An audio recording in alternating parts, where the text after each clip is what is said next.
Now, the first question says, in binomial distribution, if P, Q and N are the probability of success, failure and number of trials respectively, then variance will be given by NP, NPQ, NP square Q या फिर NPQ square. क्या होगा right answer?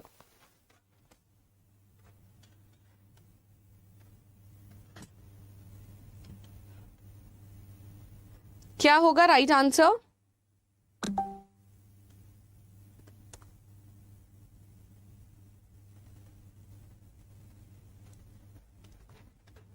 Binomial distribution की बात करें तो mean का formula क्या होता है? n इंटू पी, पी माने सक्सेस, राइट. एंड अगर हम वेरिएंस की बात करें तो वेरिएंस हम कैसे निकालते हैं? It is n p q. Standard deviation क्या होता है? अंडर रूट वेरिएंस और under root n p q. और स्टैंडर्ड एरर कैसे निकालते हैं? Under root p into q divided by n. Correct. हमसे यहां पे क्या पूछा गया है? ठीक है, हमसे यहां पे क्या पूछा गया है? वेरिएंस. तो आंसर क्या हो जाएगा? Option number B, that is n into p into q. ठीक है, आगे बढ़ते हैं. Next question. The area under normal distribution covered within mu plus minus 3 standard deviation limit is 0.6827, 0.9545, 0.9973, 1.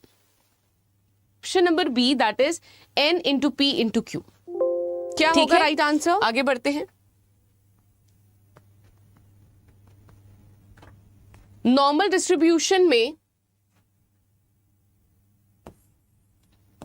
Mu plus minus 1 into standard deviation, mu plus minus 2 into standard deviation, mu plus minus 3 into standard deviation. ये 3 equation होती हैं. Correct. मैंने आपको शायद बोला भी था class में कि आप इनको बेसिक चीजों को याद रखना कि अगर 68.27 है, ठीक है, वो 1 रिप्रेजेंट करेगा. अगर 95.45% है, 2 टाइम्स रिप्रेजेंट करेगा. एंड 99.73 के परसेंट में, इसी रेंज में आपका 3 रिप्रेजेंट करेगा. ठीक है, तो आपसे यहां पे क्या बोला गया है? 3 standard deviation, 3 times of standard deviation, यानी कौन सा एरिया हो जाएगा? 99.73. इसकी वैल्यू हम निकाल सकते हैं बहुत इजीली टेबल से भी, लेकिन 3 चीजें आप स्टैंडर्ड ध्यान रखिएगा, जो कि ये 3 है. 1 is 68, 2 is 95, अप्रोक्सीमेशन में आपको मैं बता रही हूं, and 3 times of standard deviation would be 99. उस एरिया में मैं अप्रोक्स आपको बता रही हूं. ठीक है, तो यहां पे राइट आंसर क्या होगा? Option number C. अगर यहां पे 2 टाइम्स ऑफ स्टैंडर्ड डेविएशन होता तो हम इसको टिक करते, 1 टाइम ऑफ स्टैंडर्ड डेविएशन होता तो हम ए ऑप्शन को टिक कर देते. ठीक है, next one.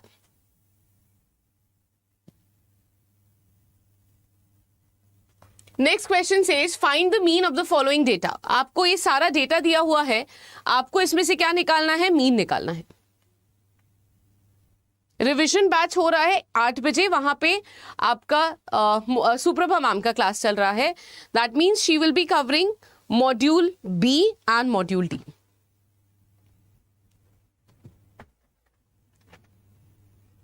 You are required to find the mean of following data. आपके सामने इंफॉर्मेशन दी हुई है. ये किस चीज का एग्जाम्पल है? This is example of grouped data.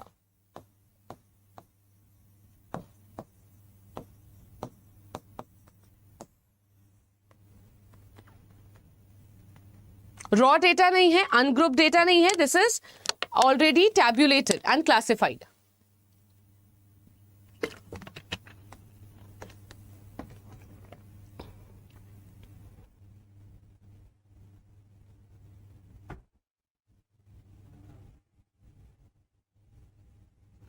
Solve this question. Range आपको दी है, इंटरवल आपको दिया हुआ है क्लासेस का.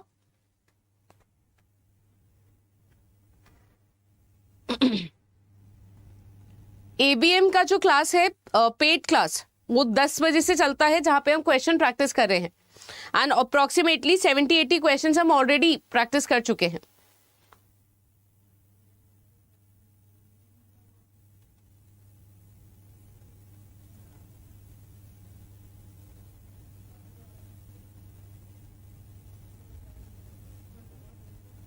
आप जब भी इन सेशंस में आए अपने साथ, जब तक मॉड्यूल ए चल रहा है, आप प्लीज अपने साथ एक कैलकुलेटर और कॉपी पेन जरूर लेकर आए.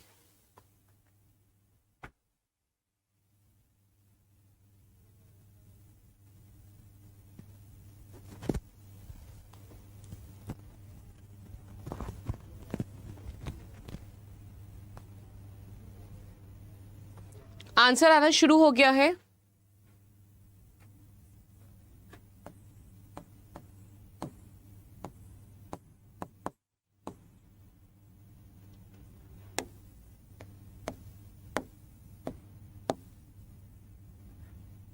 नाउ सबसे पहले हमें मिड पॉइंट निकालना पड़ेगा.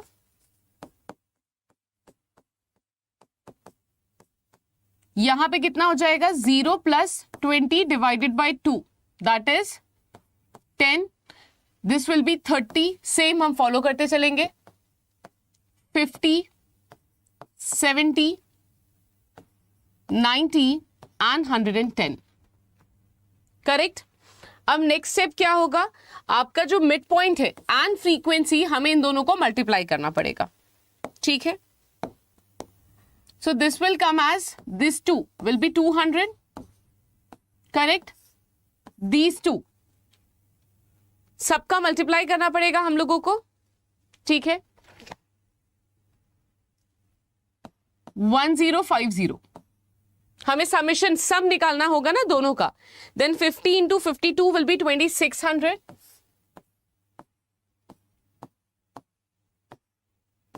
सेवेंटी इंटू 44, ये कितना आ रहा है आपका?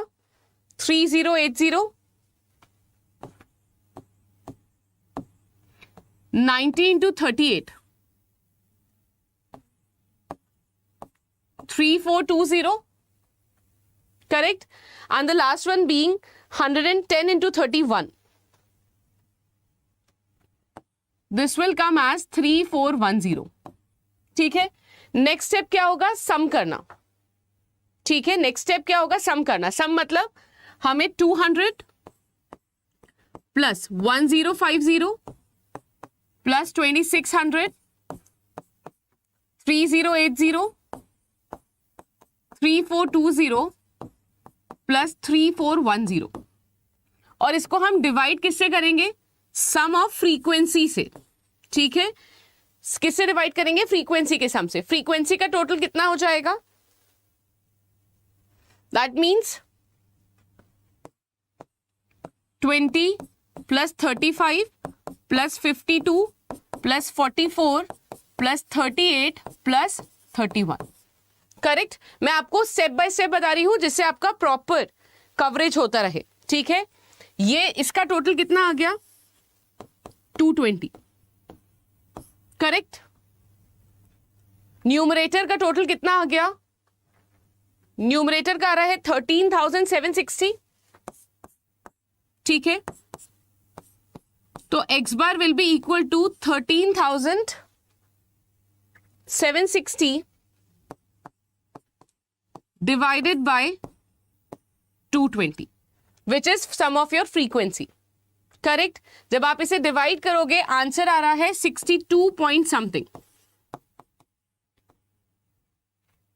62.5. Suman very good. कटक बॉय वेरी गुड. अरम ज्योति वेरी गुड. शारदा, ममता, अब आप बताओ कहां पे आप न्यूमेरिकल्स में पुअर हो? शारदा, आपने करेक्ट आंसर निकाला ना? आंसर आया अप्रोक्सीमेटली 62.55 आ रहा है शायद. ठीक है. आगे बढ़ते हैं टुवर्ड्स द नेक्स्ट क्वेश्चन. इसे हटा दूं. अगर आपको ये सेशन, अगर आपको अभी बीएफएम के क्वेश्चंस देखने हैं, you can very simply join that session.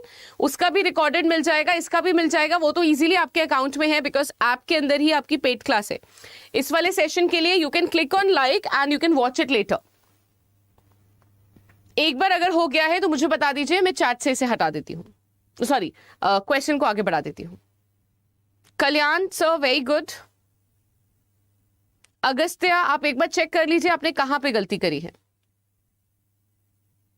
चलिए आगे, नेक्स्ट वन। बाई चांस किसी को देखना है तो आप वीडियो को पॉज करके बाद में देख सकते हो। Now the most appropriate average to be used to compute the average rate of growth in population is arithmetic mean, median, geometric mean, harmonic mean.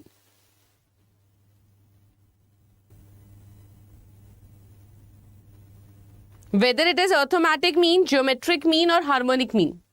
Now आपको याद है अगर हम अर्थमेटिक मीन की बात करें, ये सिंपल एवरेज निकालता है, करेक्ट। सिंपल एवरेज के लिए आप किसको यूज कर सकते हो? अर्थमेटिक मीन को। जैसे क्लास में आपको 10 बच्चों के बारे में बोला है, आपको एक सिंगल नंबर देना है, you can say it is arithmetic mean, that would be helpful, वहां पे यूज हो जाएगा। You talk about median, median क्या करता है? देखो median and mode will never be a right और अप्रोप्रिएट मेजर, क्योंकि ये पोजिशनल एवरेज की बात करते हैं। चाहे आप मीडियन की बात करें, चाहे आप मोड की बात करें, ये पोजिशनल एवरेज है, ये पोजीशन के बेसिस पे एवरेज निकालते हैं। ग्रोथ रेट वगैरह डिटरमाइन करने में ये इतने यूजफुल नहीं होते, तो ये तो डायरेक्टली आउट ऑफ लाइन ही है, ठीक है। देन हम बात करते हैं ज्योमेट्रिक मीन की। ज्योमेट्रिक मीन क्या होता है? ये एवरेज इंक्रीज जो होता है उसको हमेशा कांस्टेंट एज्यूम करके चलता है। जो एवरेज इंक्रीज हो रहा है ये इसको कांस्टेंट एज्यूम करता है। अगर ये एवरेज इंक्रीज को कांस्टेंट एज्यूम करके चल रहा है, इसका मतलब फ्यूचर में जो पॉपुलेशन ग्रो हो रही है, क्या हम इसे निकाल सकते हैं? और हार्मोनिक मीन क्या होता है? It is the reciprocal of arithmetic mean. तो जब अर्थमेटिक मीन यूजफुल नहीं है तो हार्मोनिक भी नहीं होगा। इसका मतलब the best method or the most appropriate average method that we can use is geometric mean. Reason मैंने आपको बताया, क्योंकि ये average percentage increase को constant मान के चलता है, ठीक है, जिसके थ्रू हम इसका फ्यूचर पॉपुलेशन किस बेसिस पे निकालेंगे या क्या फ्यूचर पॉपुलेशन होगी वो इजीली डिटरमाइन किया जा सकता है, ठीक है। तो ये आपकी पोजिशनल एवरेज है, इसलिए मीडियन एंड मोड तो कभी नहीं हो सकता, ठीक है। चले आगे, next question. Now, harmonic mean is calculated by dividing the number of observations by the reciprocal of each number in the series. Thus, harmonic mean is the reciprocal of the arithmetic mean of the reciprocal of the geometric mean, the reciprocal of the mode, the reciprocal of the median. Harmonic mean की अगर हम बात करें तो what it is? Harmonic mean is basically the reciprocal of arithmetic mean. तो right answer क्या हो जाएगा? जल्दी इसलिए आंसर बता दिया बिकॉज अभी जस्ट हमने डिस्कस करा है। It is reciprocal of what? Arithmetic mean, ठीक है। Next one, what is the main disadvantage of standard deviation? ठीक है, what is the main disadvantage of standard deviation? Standard deviation का डिसएडवांटेज क्या है? It is used in many other statistical techniques.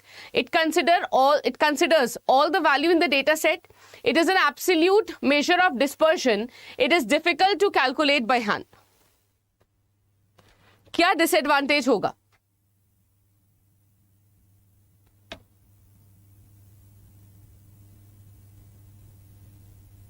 Now standard deviation हमें data का dispersion निकालने में काफी हेल्पफुल रहता है, and it is used in many statistical technique. कई जगहों पे आप इसे देखोगे, हमें या फिर आप लोगों को जो अभी सिलेबस में है that is basic version of statistics. अगर आप एडवांस लेवल पे जाओ तो आप देखोगे कि स्टैंडर्ड डेविएशन का काफी ज्यादा यूटिलाइजेशन है। तो undoubtedly it is used in many statistical techniques for observation, correct. ये एक जो डेटा सेट हमें दिया जाता है, चाहे वो ग्रुप्ड हो चाहे वो अनग्रुप्ड हो, करेक्ट, सारी वैल्यूज को कंसिडर करता है, दैट इज ऑल्सो करेक्ट। तभी तो इसको हम लोग क्या बोलते हैं? एब्सोल्यूट मेजर ऑफ डिस्पर्शन है, रिलेटिव नहीं है, एब्सोल्यूट है। एब्सोल्यूट मेजर ऑफ डिस्पर्शन क्या बोलता है? नहीं, रिलेटिव थोड़ी है, एब्सोल्यूट है। आप पूरे डेटा सेट पे काम कर रहे हो, राइट अगर आप अपनी ऑब्जर्वेशन बनाने के लिए पूरे डेटा सेट में दिए हुए हर एक डेटा को कंसिडर कर रहे हो तो इट इज एब्सोल्यूट। अगर आप ऑलरेडी डिराइव रिजल्ट्स को यूज करके डिस्पर्शन निकाल रहे हो then it is relative, correct. Then it is difficult to calculate by hand, ये इसका डिसएडवांटेज है। यस, द डिसएडवांटेज इज कि डिसएडवांटेज इसका क्या है कि इसको हाथ से कैलकुलेट करना बहुत मुश्किल हो जाता है, मीन को ही कैलकुलेट करना टफ हो जाता है। अगर हम मीन की बात करें तो मीन को भी कैलकुलेटर के थ्रू तो आप इजीली कर पा रहे हो, अगर कैलकुलेटर नहीं होता तो दिक्कत होती है, टाइम बहुत ज्यादा लगता है। उसके बाद आप स्टैंडर्ड डेविएशन की बात कर रहे हो। अनग्रुप्ड डेटा तो फिर भी इजी है, ग्रुप्ड डेटा में जहां पे क्लास इंटरवल दिए हैं काफी लेंदी मेथड हो जाता है, राइट। तो that is why this is the disadvantage that it is really difficult to calculate by hand. That is a very clean disadvantage. बहुत इजी भी था अगर आप देखो तो, ठीक है। Next one. अच्छा, मीनवाइल आई मूव अहेड, जब मुझे डाउट लग रहा था एब्सोल्यूट मेजर में और क्या क्या आता है, डिस्पर्शन में एब्सोल्यूट मेजर में क्या क्या आएगा। अगर इसी में इजी क्वेश्चन आता है तो ध्यान रखिएगा सारे डेविएशन ही आते हैं, मीन डेविएशन, क्वार्टाइल डेविएशन,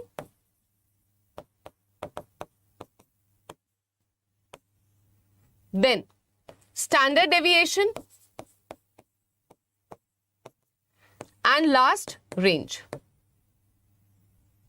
ये चार आपके किस में आते हैं, absolute measure of dispersion. Dispersion को आप दो तरीकों से मेजर कर सकते हो, एब्सोल्यूट एंड रिलेटिव। एब्सोल्यूट वो होता है जहां पे पूरे डेटा सेट को यूज करके कैलकुलेशन की जाती है, रिलेटिव जो दो चीजों में रिलेशन निकाले, जैसे coefficient of variation, standard deviation and mean. तो ऑलरेडी यूज डेटा का वो ऑब्जर्वेशन दे रहा होता है बस, ठीक है। Next one, Which one of the following is a false description? आपको बताना है इनमें से कौन सा गलत डिस्क्रिप्शन है। Number 1, if a frequency distribution graph has a symmetric frequency curve, then mean, median and mode will be equal. Coefficient of variation is an absolute measure of dispersion. Measure of skewness indicates the direction and extent of the skewness in the distribution of numerical value in the data set. Kutoris refers to the degree of flatness or peakness in the region around the mode of a frequency curve. आपको बताना है इनमें से कौन सा false description है यानी गलत है। Now, अगर हम बात करें सबसे पहले, अगर फ्रीक्वेंसी डिस्ट्रीब्यूशन सिमेट्रिक है उस केस में हमारा mean, median and mode will always be equal, correct. अगर हमारा सिमेट्रिक डिस्ट्रीब्यूशन है, राइट, तो उसमें आपका चाहे मीन हो, चाहे मीडियन हो, चाहे मोड हो, they will always be equal. तो this is not false, this is correct description, ठीक है। सेकंड पॉइंट को अभी छोड़ देते हैं, थर्ड पे आते हैं। स्क्यूनेस की अगर हम बात करें, स्क्यूनेस क्या मेजर करता है कि डेटा किस तरफ प्लॉटेड ज्यादा है, पॉजिटिव साइड या फिर नेगेटिव साइड। तो ये दिखाता है कि डेटा का जो डिस्ट्रीब्यूशन है वो किस तरफ है ना, जो हमारे पास डेटा सेट है वो किस तरफ से या किस साइड पर लोकेटेड है, क्या इक्वली डिस्ट्रीब्यूटेड है, नेगेटिव एंड पॉजिटिव साइड, या फिर एक तरफ स्क्यूड है, एक तरफ फैला हुआ है, एक ही तरफ ज्यादा है, राइट है, लेफ्ट है, ठीक है। अगर हम स्क्यूनेस की मेजर करते हैं और सिमेट्रिक डिस्ट्रीब्यूशन की बात करते हैं तो स्क्यूनेस को हम रिप्रेजेंट किस साइन से करते हैं, मैं यहां लिख देती हूं, it is represented by B1, ठीक है। और ये अगर 0 हो, करेक्ट, तो ये क्या दिखाता है, सिमेट्रिकल, राइट। नाउ कुटोरिस क्या दिखाता है, हमारा जो कर्व बनता है, डिस्ट्रीब्यूशन कर्व, करेक्ट, वो प्लाटू है या फिर आपका मेसोकर्टिक है या फिर लेप्टोकर्टिक है, यानी बिल्कुल पीक है ऐसे करके बना हुआ है, ठीक है, या फिर मीडियम है या फिर बिल्कुल ही प्लाटू है, दैट इज कुटोरिस, करेक्ट। और इसका रिप्रेजेंटेटिव साइन क्या है, 2, ये 1 है वो 2 है, ठीक है। Now coefficient of variation is an absolute measure of dispersion. Absolute नहीं होगा, क्या होगा, रिलेटिव होगा। कोई इसका फॉर्मूला मुझे बता सकता है? What is the formula of coefficient of variation?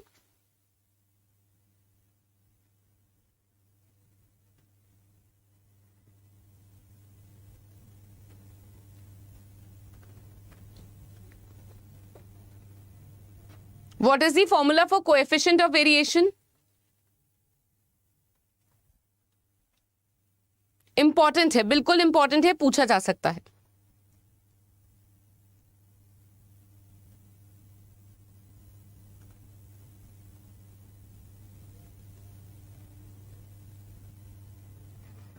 Very good. It is standard deviation upon x bar. Correct? Or mu. That is average. Standard deviation divided by mean, which could be x bar, which could be mu.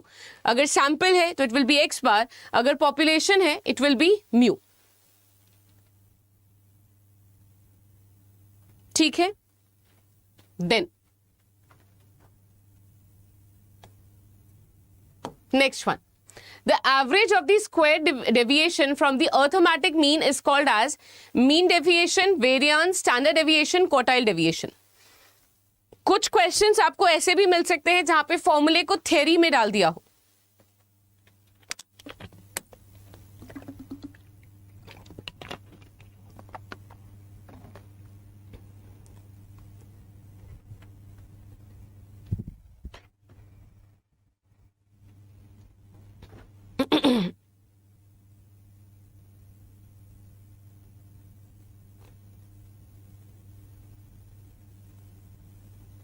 भी mean से data कितना deviated है और उसका square अगर आप निकाल रहे हो that is variance.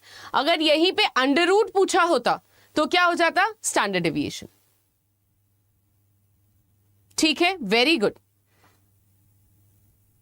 Kalyan sir, Jayaprakash, Archana,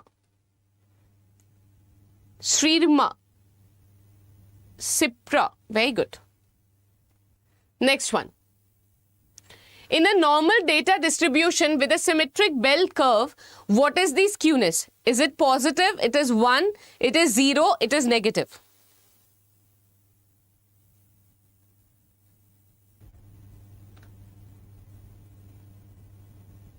Correct, तो skewness क्या होगी?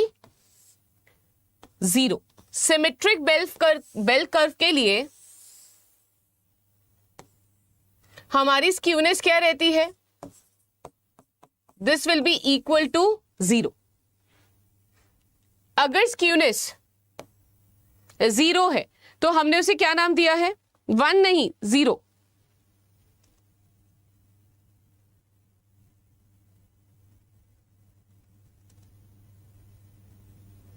Is it clear to everyone?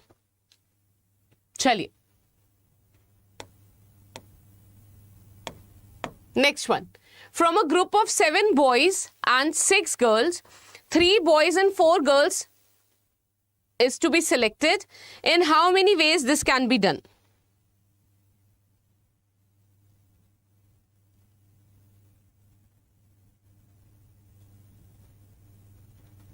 आपको सिलेक्शन करना है.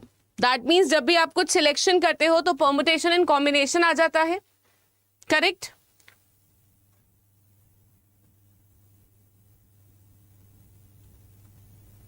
सात लड़के हैं, 6 लड़कियां हैं. 3 लड़कों को सिलेक्ट करना है, 4 लड़कियों को सिलेक्ट करना है. ठीक है, तो 7 लड़के हैं जिसमें से आपको 3 लड़कों को सिलेक्ट करना है. 6 लड़कियां हैं जिसमें से आपको 4 लड़कियों को सिलेक्ट करना है. ये बन जाएगा 7C3 और ये बन जाएगा 6C4. करेक्ट? एंड दोनों में क्या लिखा है? 3 boys and 4 girls is to be selected. यानी दोनों के बीच में एडिशन होगा या मल्टीप्लीकेशन होगा. अगर एंड वर्ड यूज करा है तो दोनों के बीच में हम लोग क्या करेंगे? मल्टीप्लीकेशन. और होता तो या तो ये या तो वो ऐड करते. करेक्ट? अब इसे ओपन कैसे करेंगे फैक्टोरियल को? This will be 7, 3 and 7 minus 3, that is 5, correct, into 6C4.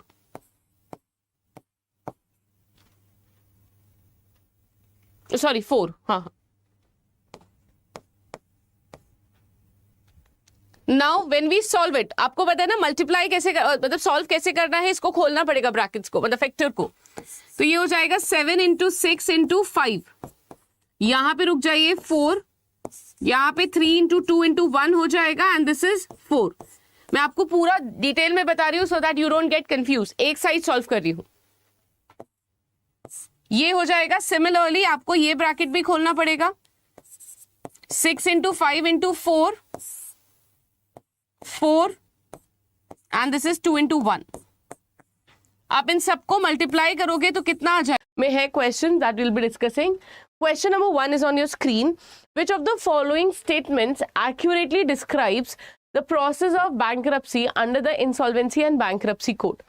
Number 1, bankruptcy is a voluntary process initiated by creditors where the court appoints a trustee to manage the debtor's finances without selling any property.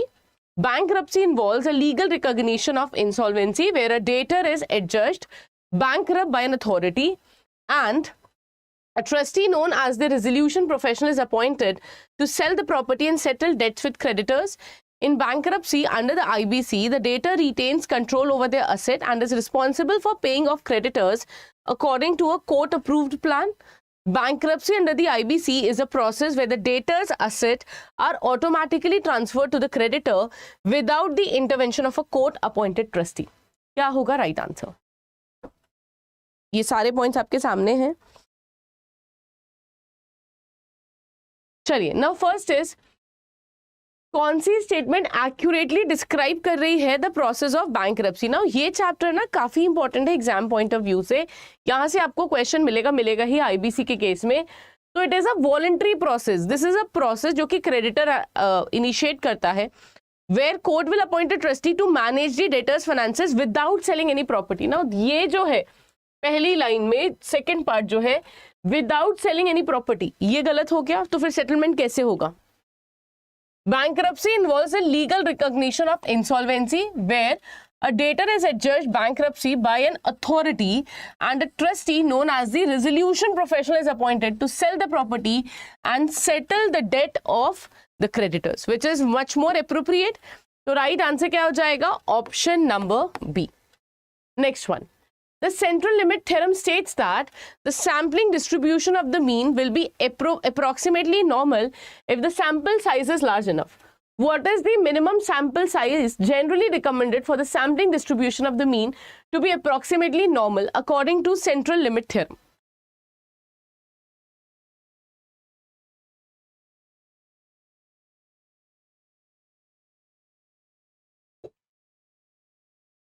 What is the minimum sample size? Now, central limit theorem में आपका अगर sample size 30 है, correct, तो जो हमारा distribution है that will approach normality, right? किसी भी तरीके का डिस्ट्रीब्यूशन हो, it will be presented in a way which is a normal distribution. ठीक है, कितना भी आपका जो पॉपुलेशन है नॉन नॉर्मल हो, डेटा जो है आपका नॉन नॉर्मल हो, लेकिन अगर सैंपल साइज लार्ज होता है तो सेंट्रल लिमिट थ्योरम बोलता है कि जो डिस्ट्रीब्यूशन होगा वो नॉर्मल ही होगा. ठीक है, next one. Which category of bank loan includes funding for the construction और refurbishment of school facilities and health care under Ayushman Bharat in tier 2 to tier 4 centers? Housing finance, educational finance, social infrastructure, renewable energy.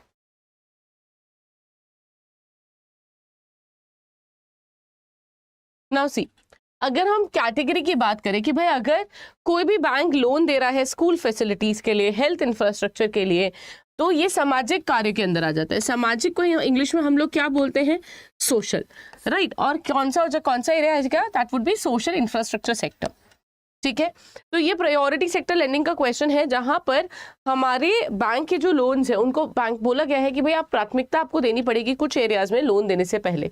और ये जो areas हैं, this is housing, this is education, this is social infrastructure, renewable energy, agriculture is part of it, MSME are part of it, right. Other sectors जो है वो भी इसके part है, जैसे वीकर सेक्शन हो गया, आर्टिशंस हो गया, क्राफ्ट्समैन हो गए, वो सब इसके पार्ट है।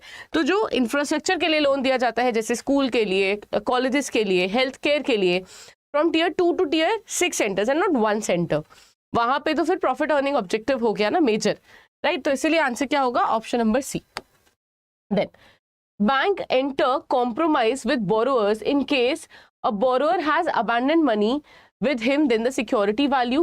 Selling of security value involves legal process. The present value of compromise offer is more than the present value of realizable value of available securities, all of the above.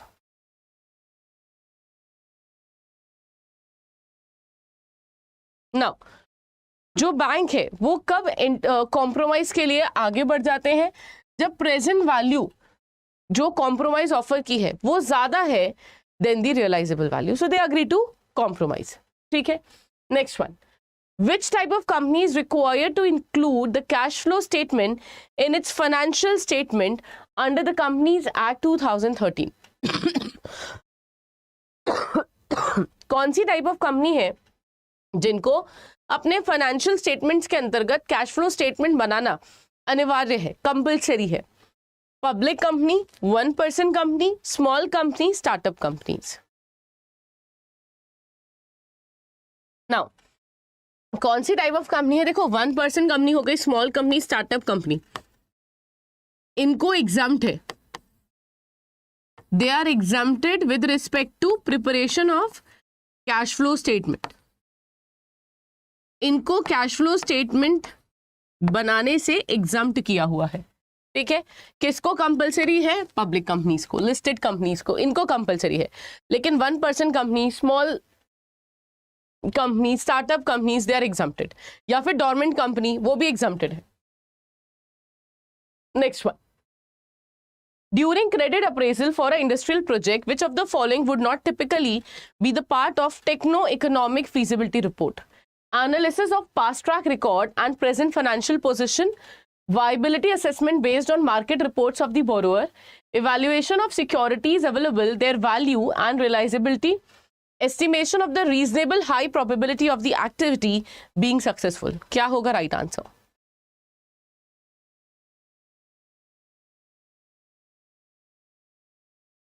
During credit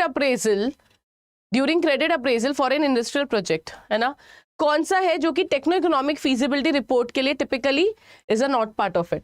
analysis of past track record and present financial position, viability assessment based on market reports, evaluation of securities available, उनकी value क्या है, उनकी reliability क्या है, estimation of reasonably high probability of the activity being successful. Now when I talk about appraisal, क्या होता है credit appraisal? पहले तो हमें अप्रेजल का मतलब समझना पड़ेगा। What is credit appraisal?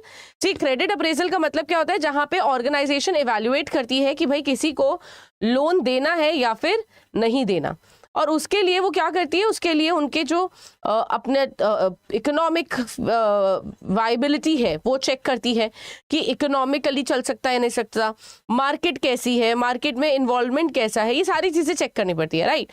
There are multiple steps that are involve with respect to the feasibility of a project, ठीक है। ये नॉर्मल टर्म्स एंड कंडीशन है कि भाई बहुत सारे रिकमेंडेशंस होंगी, प्रैक्टिसेस होंगी जो हमें चेक करनी होंगी, इंश्योर करना होगा।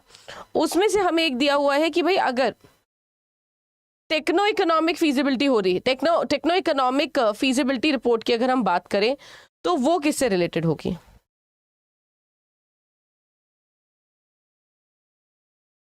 जब भी आप टेक्निकली जाओगे, है ना, तो प्रॉफिटेबिलिटी है या नहीं, सक्सेसफुल होने के चांसेस है या नहीं, ये इसका पार्ट नहीं होगा, राइट। आप मार्केट रिपोर्ट चेक करोगे, रॉ मटेरियल देखोगे, ऑफटेक ऑफ द प्रोडक्ट्स देखोगे, ये सारी चीजें देखोगे, ठीक है। Next one, the data classification which is based on variables like demand, supply, height and weight is considered as qualitative data, quantitative data, time series data या फिर discrete data? क्या होगा राइट आंसर? डेटा क्लासिफिकेशन जो कि demand, supply, height and weight है। अब देखो सब कुछ नंबर्स है, तो नंबर्स है तो क्या होगा, क्वांटिटेटिव डेटा। जहां पर भी नंबर्स इन्वॉल्व है it will B quantitative, right. अगर वहीं पे क्वालिटेटिव होता तो हम किसी क्वालिटी की बात करते, जैसे हेयर का colour is a quality and not a quantity. Quantitative data नहीं है। तो क्वांटिटेटिव डेटा का मतलब क्या है, डिमांड क्या है, सप्लाई क्या है, इसके ऊपर बेस्ड है। Then which of the following is not a macro level action for mitigation of credit risk? Periodically review of the exposure norms for single and group borrowers, improving appraisal standards of credit proposal, then frequent reviews of norms and fixing internal limits for aggregate commitments to specific sectors of the industry business, periodic review of total credit portfolio based on quality parameter.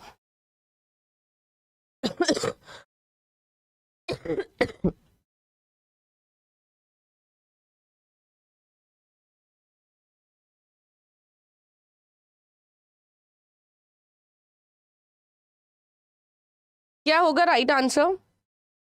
Now macro level action for mitigation of risk, mitigation of credit risk यानी risk को avoid करना, right. हमारी जो credit risk है उसको avoid करना, इसमें से कौन सा एक मैक्रो लेवल एक्शन नहीं है।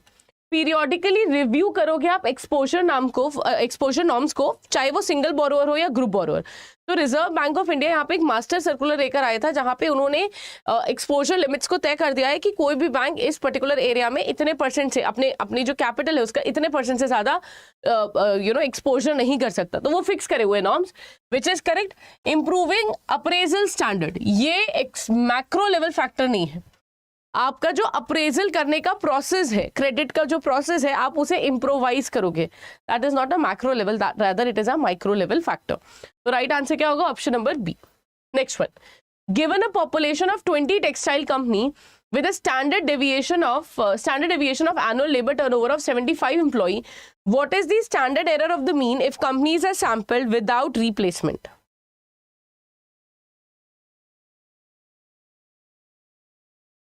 आपको स्टैंडर्ड एरर निकालना है।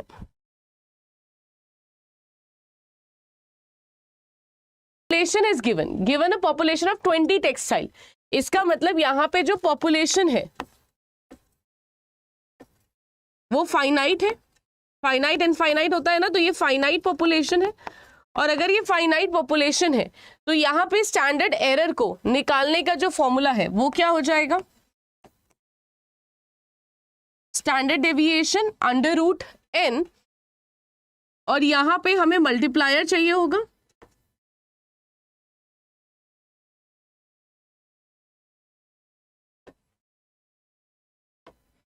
यहां पे हमें क्या चाहिए होगा, मल्टीप्लायर चाहिए होगा, फाइनाइट पॉपुलेशन मल्टीप्लायर।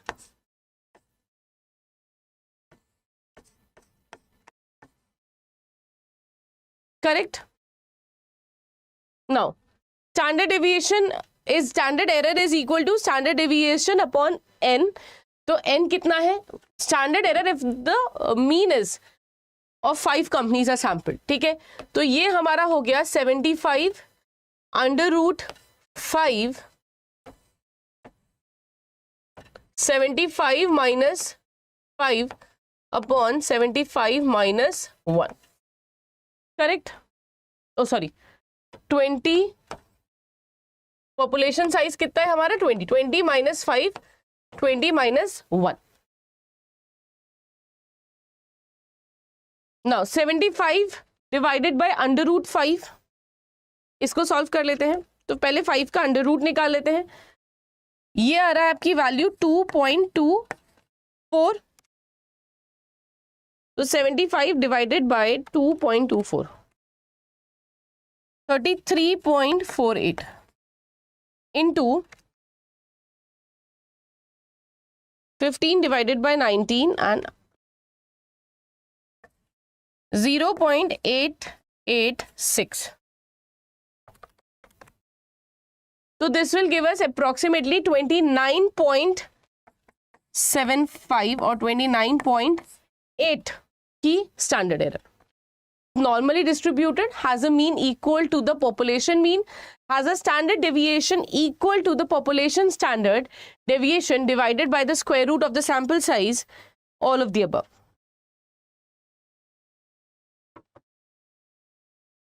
क्या होगा आंसर, अगर नॉर्मली डिस्ट्रीब्यूटेड है तो सैम्पलिंग डिस्ट्रीब्यूशन क्या होगा मीन का? नॉर्मली डिस्ट्रीब्यूटेड होगा, विच इज करेक्ट.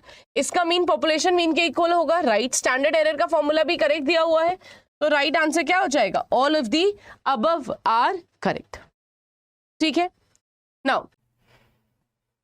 नाउ अगर हम देखें what is mode, mode is basically a measure of central tendency. Mode क्या है? मोड होता क्या है? It is a measure of central tendency.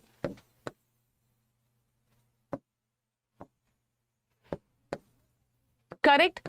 हमारा जो मोड की बात कर रहे हैं ना, ये एक मेजर है सेंट्रल टेंडेंसी का. करेक्ट. क्वेश्चन है सेंट्रल टेंडेंसी क्या है? फिर मोड तो हो गया, मोड के अलावा सेंट्रल टेंडेंसी का और मेजर क्या होता है? मीन है, मीडियन है, मोड है. ये तीन सेंट्रल टेंडेंसी के मेजर्स हैं. But what do you mean by central tendency in statistic?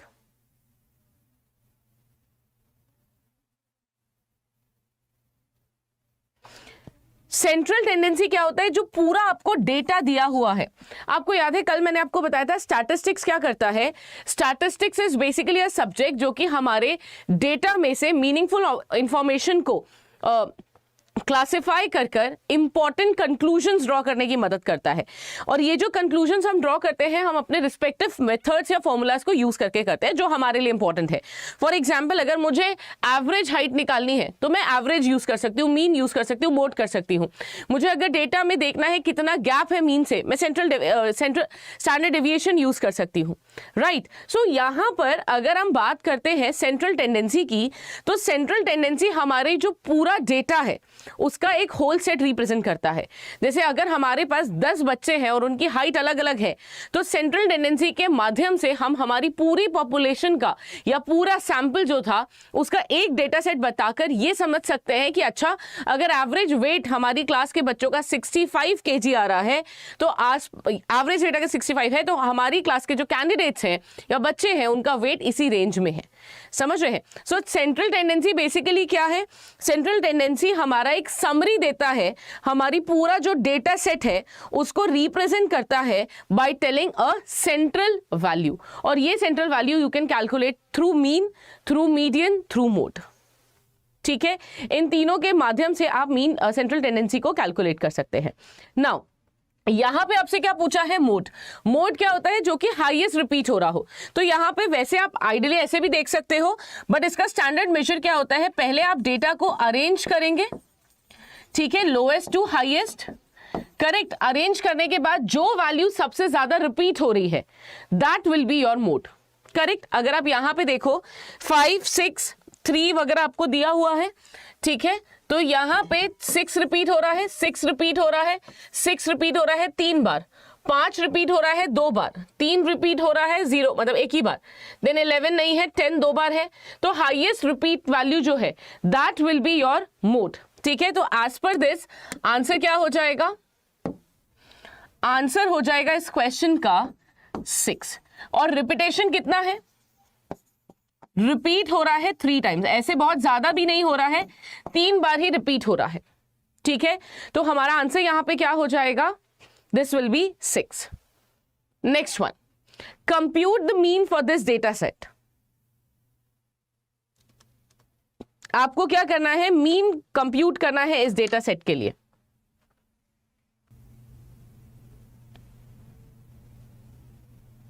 Very good.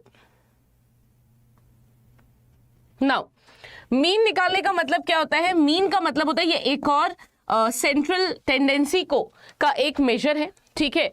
ये एक और सेंट्रल टेंडेंसी का मेजर है जहां पर हम लोग क्या करते हैं? We are trying to calculate the mean, average. तो एवरेज कैलकुलेट करने के लिए हमें क्या करना पड़ेगा? हमें ये सारी वैल्यू को ऐड करना पड़ेगा. That means 5 plus 6 plus 3 plus 6 plus 11 plus 7 plus 9 plus 10 plus 2 plus 4 plus 10, 6 2 1 5 add करा. और जो हमारा साइज है पॉपुलेशन का, है ना, हमारा जो पॉपुलेशन का साइज है हमें उसको डिवाइड करना पड़ेगा. तो कितनी वैल्यू है? 1 2 3 4 5 6 7 8 9 10 11 12 13 14 15, टोटल 15 का सेट है. ठीक है, तो हमें इसे किससे डिवाइड करना पड़ेगा? 15 से डिवाइड करना पड़ेगा, करेक्ट। तो अगर हम 15 से डिवाइड करते हैं तो हमारा जो आंसर है ना, जो हमारा आंसर आ रहा है वो हो जाएगा। So now let's add this and divide.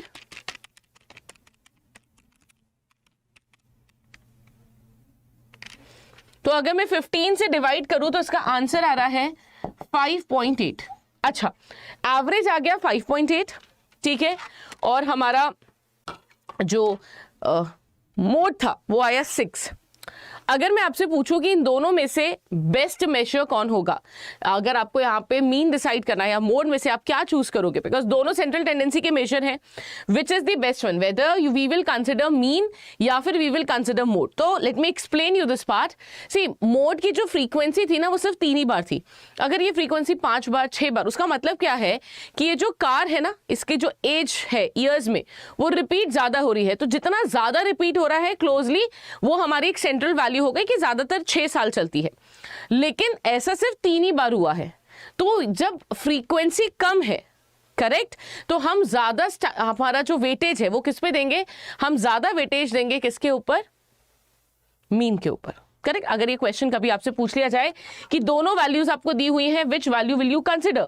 So you will consider the value which has a highest frequency in mode.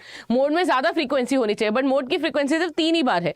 तो हम हमारा डेटा जो रिलाई करेंगे ना यहाँ पर, we will rely on mean and will say कि जो एवरेज लाइफ ऑफ कार है, right, that would be 5.8 years. I hope this is clear to everyone. चलिए नेक्स्ट क्वेश्चन पे आते हैं, question number 2।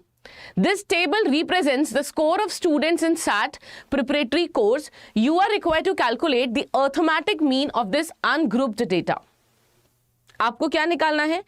You are required to calculate arithmetic mean of the ungrouped data.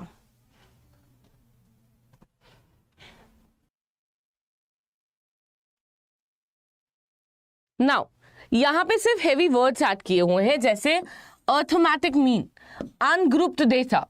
ये words को add कर दिया है मैंने जस्ट टू लैंग्वेज को थोड़ा सा टफ करने के लिए। क्वेश्चन वही है, करेक्ट। आपका जो क्वेश्चन है ना ये वही है, आपका सब कुछ सेम है। अर्थमेटिक मीन्स मीन, ठीक है। अनग्रुप्ड डेटा मीन्स जहां पे फ्रीक्वेंसी नहीं बनी होती, रेंज नहीं दी होती, करेक्ट। तो आपको अनग्रुप्ड डेटा का अर्थमेटिक मीन निकालना है। आप कैसे निकालोगे? You will add all of these, ठीक है।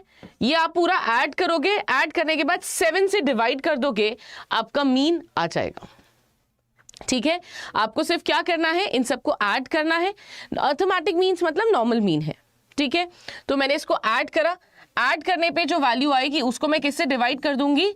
7 से। 7 क्या है? साइज है, ठीक है। हमारा जो डेटा सेट है उसका साइज है। सो ये आ रहा है आपका 39 टोटल, ठीक है, डिवाइडेड बाय 7। आंसर आ रहा है 5.57। तो एवरेज स्कोर जो है स्टूडेंट्स का वो कितना है? 5.57, करेक्ट। एवरेज स्कोर कितना आ रहा है? 5.57, ठीक है। चलिए आगे बढ़ते हैं नेक्स्ट क्वेश्चन पे। Davis Furniture Company has a revolving credit agreement with the First National Bank. The loan showed the following ending monthly balances last year. The company is eligible for a reduced rate of interest if its average monthly balance is over rupees 65,000. Does it qualify?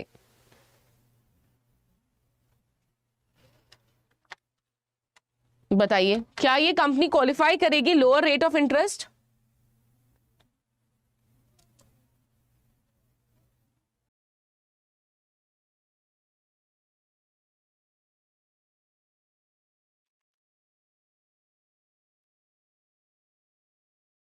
Solve this question.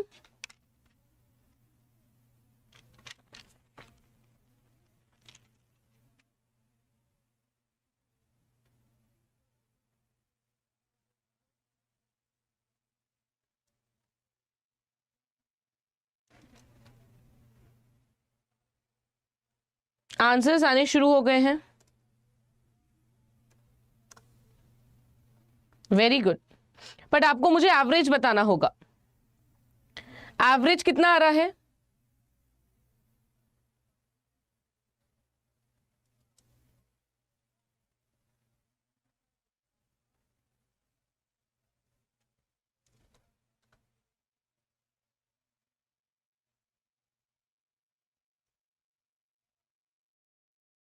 Excellent, answers तो आने शुरू हुए हैं। Check कर लेते हैं सही है या नहीं है। ना आपको यहाँ पे एवरेज मंथली बैलेंस दिया हुआ है, ठीक है। बोला है कि eligible for a reduce rate of interest if it's average monthly balance is over 65,000, ठीक है। और हमारा मंथली बैलेंस यहां दिया हुआ है, करेक्ट। तो हम ऐड करना शुरू कर देते हैं।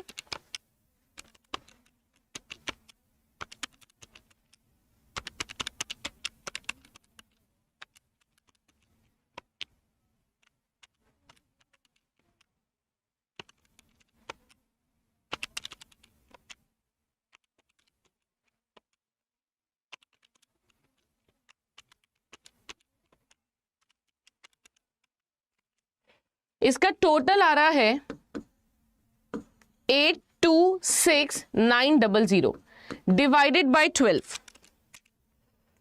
एवरेज मंथली बैलेंस कितना आ रहा है? 68,908, ठीक है। तो एवरेज मंथली बैलेंस 65,000 से ज्यादा है, करेक्ट। तो एवरेज मंथली बैलेंस जो आ रहा है वो 65,000 से ज्यादा है, जिसकी वजह से ये जो कंपनी है it will qualify for reduce rate of interest, correct. 0.33. So this company will qualify for reduced rate of interest. I hope this is clear.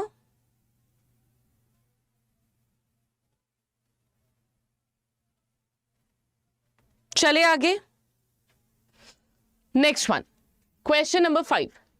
A time series data for 9 years for the sale of Tables Maya Mart is given from the year 2008-2016, right sequentially. Calculate the value of slope of line. You are required to calculate the value for slope of line.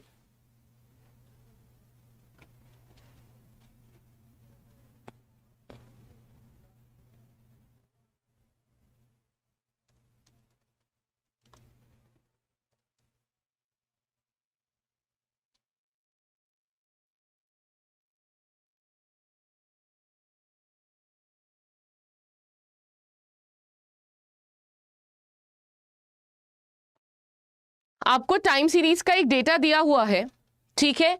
आपको क्या निकालना है? Slope of line.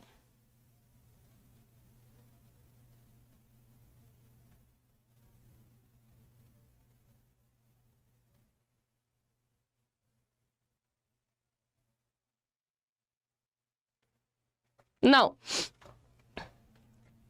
Slope of line का मतलब क्या होता है?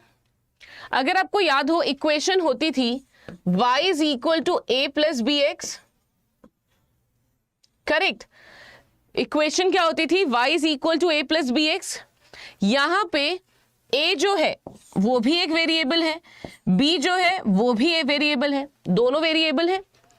a भी एक वेरिएबल है, b भी एक वेरिएबल है। हमें यहां पे क्या निकालना है?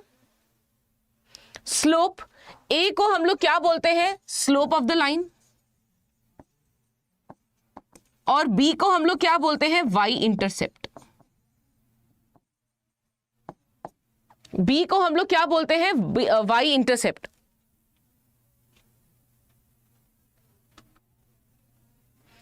Now let's calculate. इसका मतलब यहां पे हमसे क्या बोल रहे हैं निकालने के लिए? a की value.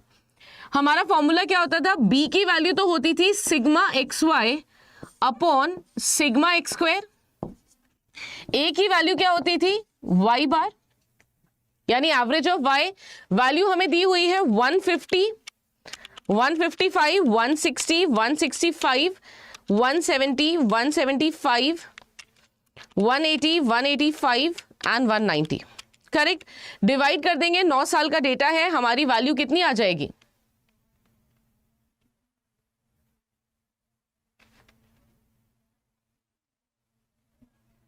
What will be the value?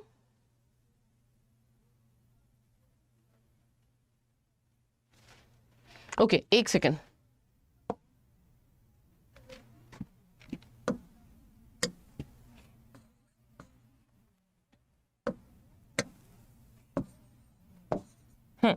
तो हमारी वैल्यू कितनी आ जाएगी? 5 आ रही है,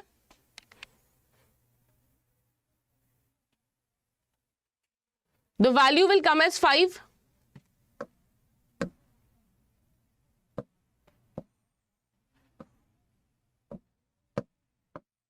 तो सबसे पहले आपको ईयर देखना होगा 2008, 9 साल है ना, तो जब 9 साल है तो यहां पे डेटा हमारा कैसा दिया हुआ है, 9 इयर्स है, 9 years are odd years. Odd years के केस में आप लोग क्या करोगे, एवरेज ले लो, सेंट्रल वैल्यू जो होगी वो एवरेज वाला वैल्यू हो जाएगा, मीन हो जाएगा। So year 2012 will be the central value, correct. Now 12 यहां पे हमारी एवरेज हो गया, मीन हो गया, करेक्ट। अब यहां से हम शुरू कर देंगे -4, -3, -2, -1, 0, 1, 2, 3, 4। y की वैल्यू हमें दी हुई है, करेक्ट, y की वैल्यू हमें दी हुई है।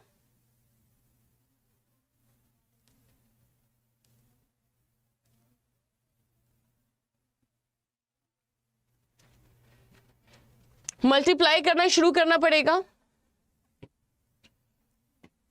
सो 150 into 4 xy, that would be -600. 155 into 3, 465. Then 160 into 2, -320. Then -165, then 0, then 175, then 180 into 2, that is 360. 185 into 3 will be 555, and 190 into 4 will give us 760। ठीक है, अब इन वैल्यू को ऐड करके पहले निकाल लेते हैं हम पूरा डेटा।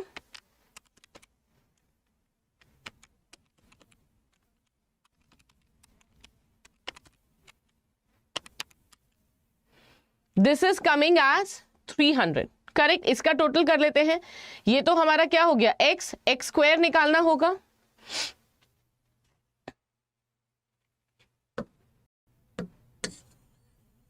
ये स्पेस को यूटिलाइज कर लेते हैं, x स्क्वायर निकाल लेते हैं।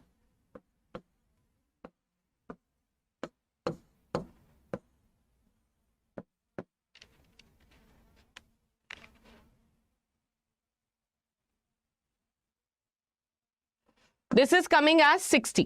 ठीक है, अब a और b की वैल्यू निकाल लेते हैं। a की वैल्यू है 170 यानी sigma y upon n। b की वैल्यू आ रही है आपकी sigma xy upon sigma x square. xy आपको दिया है 300, x स्क्वायर अभी निकाला 60, b की वैल्यू आ गई 5, करेक्ट। तो स्लोप ऑफ द लाइन कितना हो जाएगा, that is value of b will be 5, correct.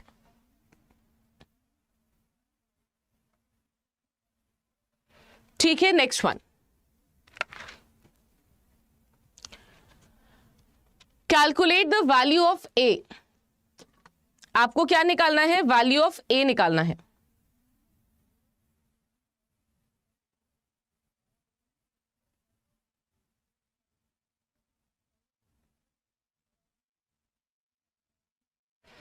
You are required to calculate the value of a। Already कर चुके हैं,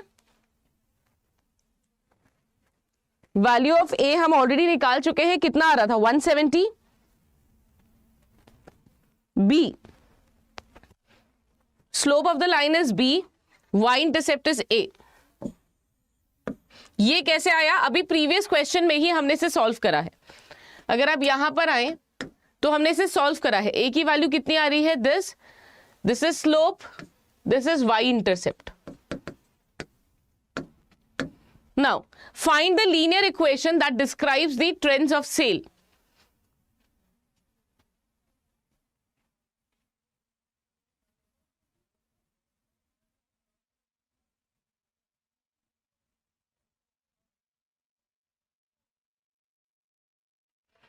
You are required to establish the linear equation. तो linear equation क्या है, y is equal to a plus bx। a हमने निकाला 170, b हमने निकाला 5, x। तो हमारी इक्वेशन क्या बैठ जाएगी 170 plus 5x। Option number A.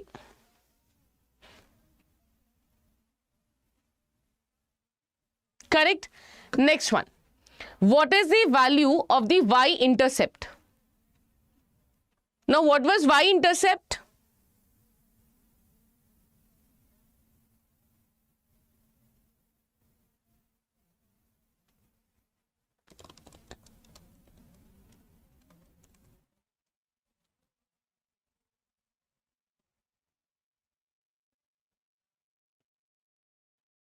तो y-intercept का मतलब क्या था, a तो वैल्यू सेम हो जाएगी, that is 170। Correct. Next one, give a forecast for the year 2018। आपको 2018 के लिए फोरकास्ट देना है।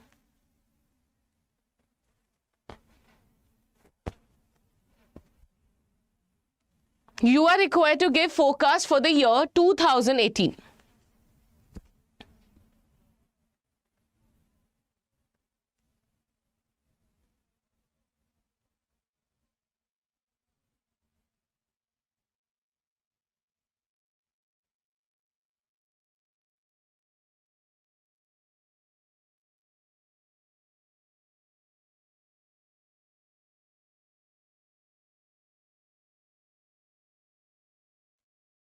नाउ 16 था, 16 तक हमें दिया हुआ था 2012 हमारा मीन ईयर था, तो 2012 minus 2018, 18 minus 12 basically would be 6, यानी x की वैल्यू क्या हो गई 6, y is equal to 170 plus 5 into 6 30, this will give us 200। Option number B, forecast क्या हो जाएगा 200।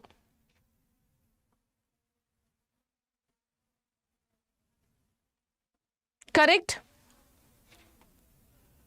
यहां तक सबको क्लियर है। नेक्स्ट वन, जो आपके मॉडिफिकेशंस आए हैं ना नए एबीएम में, उसका सेशन आज रात को 10 बजे है, ठीक है।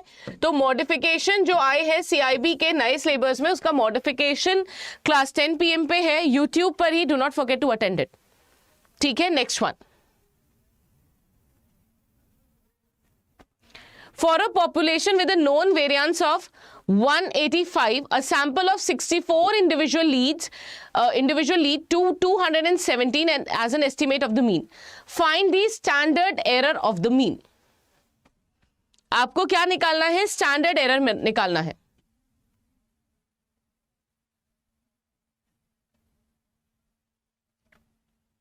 You are required to calculate standard error of the mean.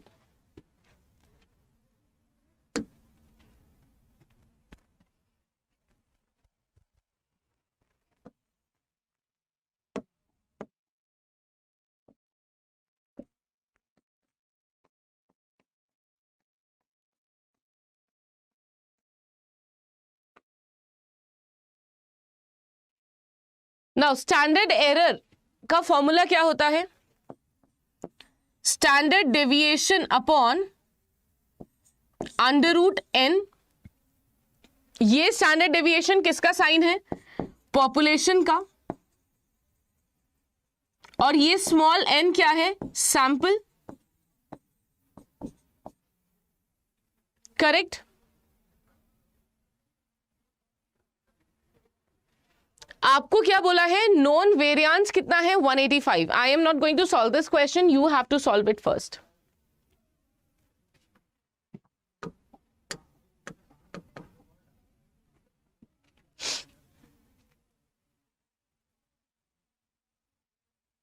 अगर आप इन सेशन का फ्री पीडीएफ चाहते हैं तो मैंने चैट में आपको टेलीग्राम ग्रुप का लिंक फॉरवर्ड करा है, you can join that Telegram group. I will be giving the PDF once the session is over.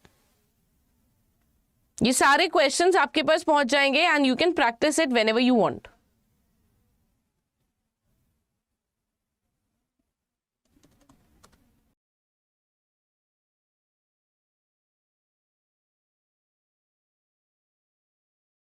Now how to solve this. Standard deviation बोला था, बट आपके पास स्टैंडर्ड डेविएशन नहीं है, variance है। Right, you don't have standard deviation, what you have variance, ठीक है। तो हमारे पास स्टैंडर्ड डेविएशन नहीं है, वेरिएंस है। वेरिएंस को हम सॉल्व कैसे करेंगे?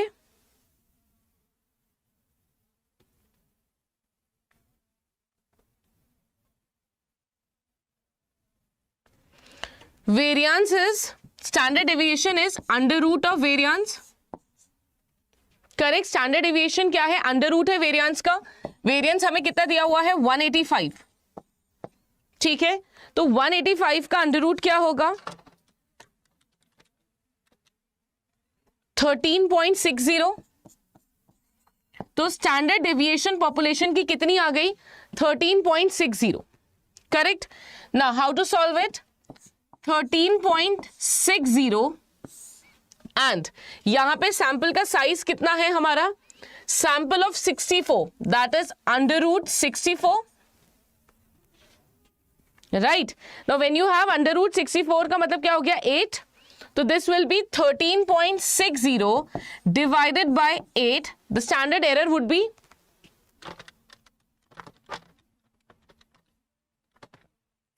1.7। आंसर कितना हो जाएगा? Option number B.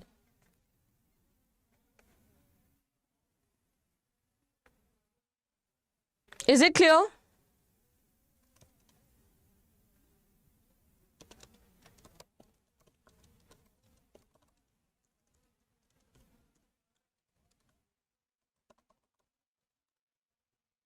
Done, right. तो हमारा स्टैंडर्ड एरर जो है मीन का, वो कितना हो गया? 1.70, राइट। सो यहां पर मैंने आपको सारा जो मेजर 10 क्वेश्चंस थे वो करवाए हैं। Will be further solving more questions with respect to your revise CIB syllabus, ठीक है। Every Sunday at same time ये एक मेजर क्लास होगी जहां से हम 10 से 15 क्वेश्चन को प्रैक्टिस करेंगे एज पर the new pattern and updated trend. Questions जो हो सकते हैं आपके एग्जाम में आपको एज इट इज मिल जाए। सी, जितना आप प्रैक्टिस करते हैं ना उतना ज्यादा क्लैरिटी आएगी ना। सी, ये क्वेश्चंस शायद आप गड़बड़ कर सकते थे एग्जाम में, कुछ खास है नहीं, स्टैंडर्ड डिविएशन दिया होता है, यहाँ पे वेरिएंस दिया हुआ है। सो ऐसे थोड़े से ट्रिकी क्वेश्चंस अगर आप एक बार सॉल्व कर लेते हैं ना, it would be easier for you in exam to clear such questions. Solve these questions आप बहुत जल्दी कर सकते हो बिकॉज आपको पता है कि क्या चेंज हो सकता था, राइट। इसीलिए ऐसे जितने क्वेश्चन आप प्रैक्टिस कर पाए उतना करें। आई वुड रिक्वेस्ट कि अगर आपका इंटेंट है to clear the exam in one single go, I am here to help you in your exam so that you can practice as much as questions you want. वही major important है, ठीक है। So we have done this. अब आपको क्या करना है? आपको थोड़ा सा और रिवाइज करना है अपने क्लासेस को, जिससे आपका जो कंट्रोल है, ग्रिप है, वो स्ट्रांग रहे, ठीक है। शाम को 10 बजे, रात को 10 बजे सेशन है जहां पर हम नए पैटर्न के जो चेंजेस हुए हैं नए पैटर्न में वो सॉल्व करेंगे, वो पढ़ेंगे। साथ ही में 8 बजे एक सेशन है, अगर आपको आइडिया नहीं है क्या क्या चीजें रिवाइज सिलेबस में चेंज हो गई हैं, so you can join the session of ABM and HM, mode and GM, median and am, mode and median. क्या होगा राइट आंसर?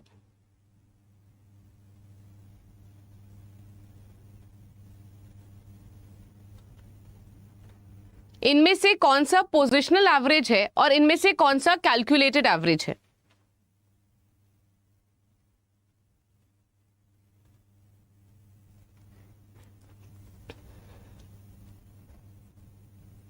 ना, क्या होगा राइट आंसर?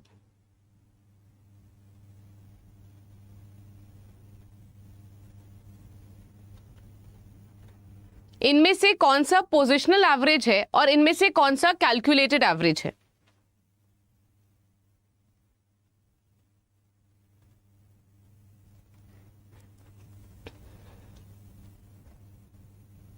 नाउ अगर हम पोजिशनल एवरेज की बात करें तो इस ब्लैंक में दो ही चीजें आ सकती हैं, या तो आ सकता है मोड या तो आ सकता है मीडियन, बिकॉज इनका जो हम इनके थ्रू जो एवरेज निकालते हैं वो पोजिशन बेस्ड होते हैं, ठीक है। तो या तो आ सकता है मोड या तो आ सकता है मीडियन, करेक्ट। कैलकुलेटिव एवरेज में क्या आ सकता है?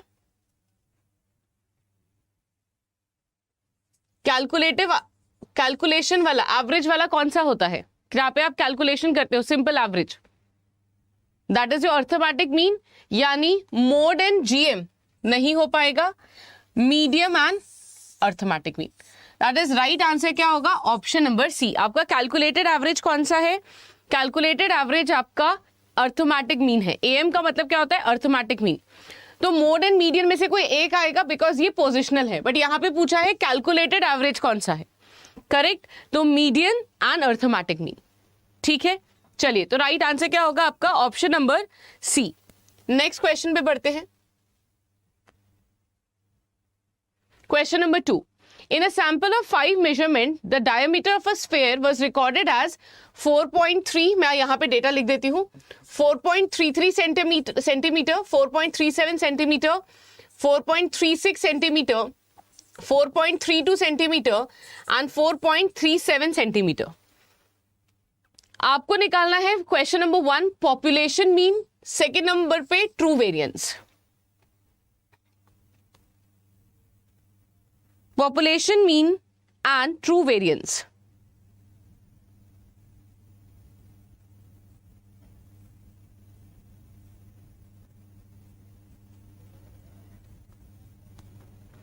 ये क्वेश्चन आपका एस्टिमेशन के चैप्टर का है, ठीक है, इसको हम बोलते हैं point estimator.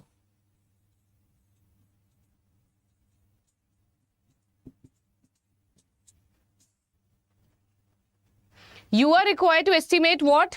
Number 1, population mean, and number 2, true variance.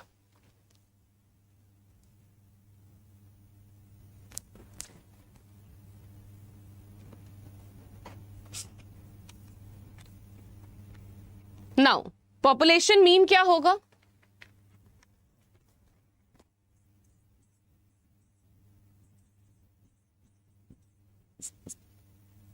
So we will add basically all this values, 4.33 plus 4.37 plus till ऐसे ऐसे करते हुए लास्ट वाला 4.37, ठीक है।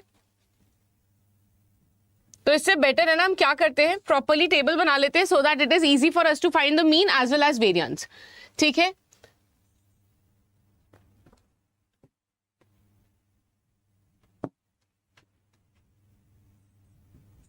फोर 4.37, 4.36, 4.32 एंड 4.37 ये डेटा है, ठीक है। एवरेज निकालने के लिए आपको सबसे पहले क्या करना पड़ेगा, इसका टोटल करना पड़ेगा और डिवाइड करना पड़ेगा एन से। कितना हो जाएगा, 4.33 प्लस 4.37 प्लस 4.36, 4.32 प्लस 4.37, डिवाइड किससे करेंगे, 5 से। एवरेज आ रहा है 4.35, टोटल आ रहा है 21.75 डिवाइडेड बाय एन। एन कितना दिया हुआ है यहां पे, 5, हमने डिवाइड करा, एवरेज आ गया 4.35, तो पॉपुलेशन मीन कितना आ गया, 4.35, करेक्ट। अब हमें क्या करना होगा, वेरिएंस कैसे निकालते हैं, x माइनस एक्स बार का स्क्वायर, x कितना है 4.33 minus 4.35, correct, then 4.37 minus 4.35 and so on, ऐसे ही करना होगा, ठीक है। तो वेरिएंस निकालते चलते हैं, कितना कितना होगा, साइन का फर्क नहीं पड़ने वाला, क्यों,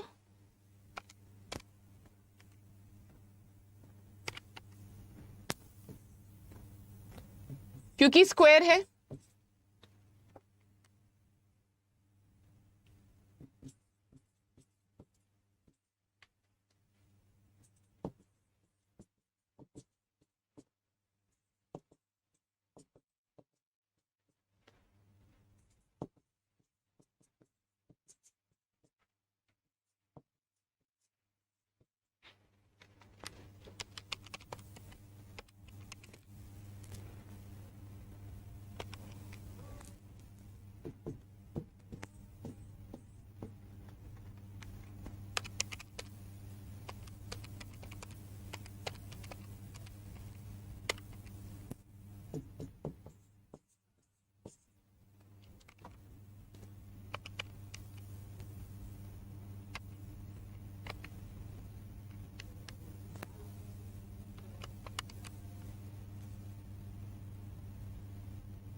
this is coming as 0.0022, correct.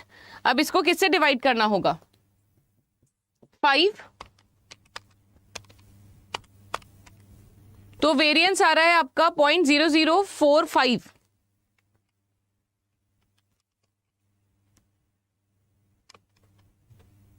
अच्छा नहीं वेट, वेरिएंस आपको निकालना है और किसका निकालना है? पॉपुलेशन का। तो ये क्या हो जाएगा? n-1, that is 4।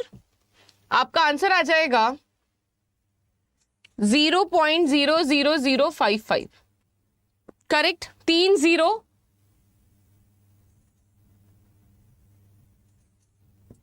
5। How many of you are getting the same answer? n-1 क्यों करा? क्योंकि अगर पॉपुलेशन का स्टैंडर्ड डेविएशन निकालना होता है या पॉपुलेशन का वेरिएंस निकालना होता है तो n-1 होता है, करेक्ट। तो ये क्या होगा? n-1, ठीक है। तो please mark this answer, this will be n-1। हमेशा ध्यान रखिएगा पॉपुलेशन के केस में n-1,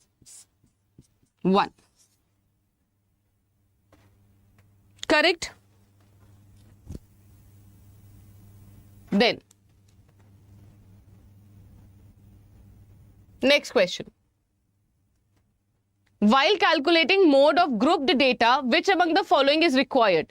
Frequency of the model class, frequency of the class preceding the model class, frequency of the class succeeding the model class, या फिर all of the above?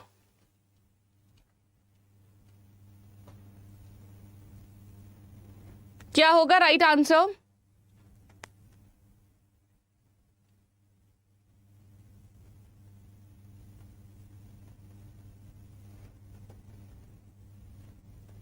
Numerical में options नहीं आएंगे, तो आगे वाले क्वेश्चंस में ऑप्शन नहीं है।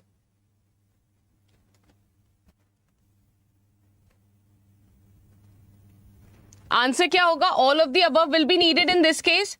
हमें फ्रीक्वेंसी मॉडल क्लास की भी चाहिए होती है, प्रीसीडिंग की भी चाहिए होती है और सक्सीडिंग की भी चाहिए होती है, करेक्ट।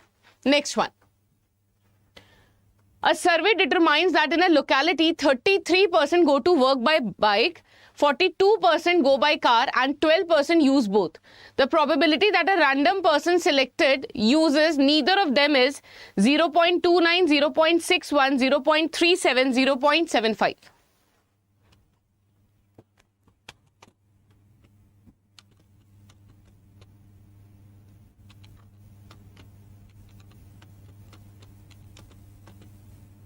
नाउ क्वेश्चन क्या बोल रहा है? कितने लोग बाइक से जा रहे हैं? That is 0.33। कितने लोग कार से जा रहे हैं? That is 0.42। एंड कितने लोग कॉमन व्हीकल से जा रहे हैं? That is 0.12। ये नेगेटिव होगा, या तो ये या तो ये या तो ये, ठीक है। कितना आया? 63, करेक्ट। एंड हमें क्या बताना है कि इनमें से कोई भी नहीं, मतलब they are not using either of them, that means total probability 1 है। तो अगर मतलब चूज करने वाली प्रोबेबिलिटी 0.63 है, तो ना चूज करने वालों की प्रोबेबिलिटी कितनी होगी? 0.37, करेक्ट। तो आंसर कितना हो जाएगा? कैलकुलेशन में ध्यान रखना है,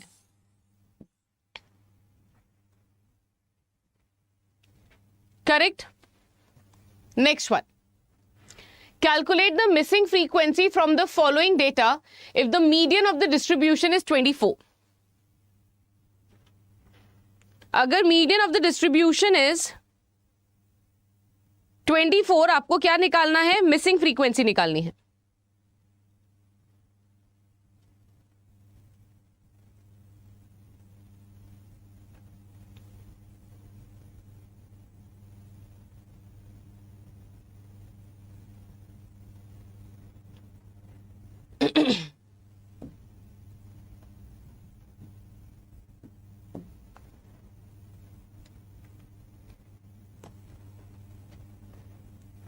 जल्दी से कैलकुलेट करना शुरू करिए।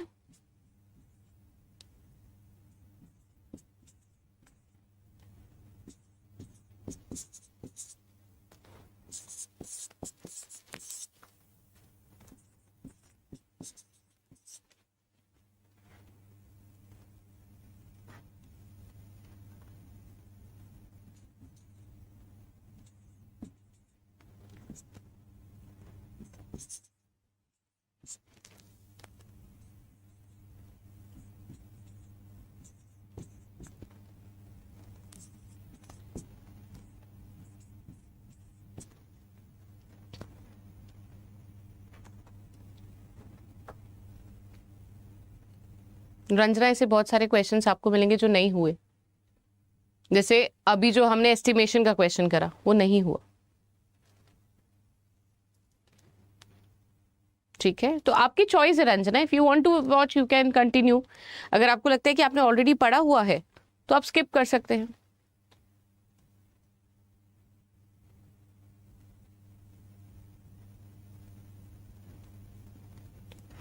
बहुत सारे क्वेश्चन, रादर ये वाला क्वेश्चन है जो आपने किया हुआ है, इससे पहले कोई भी क्वेश्चन आपने रिवीजन में नहीं करा।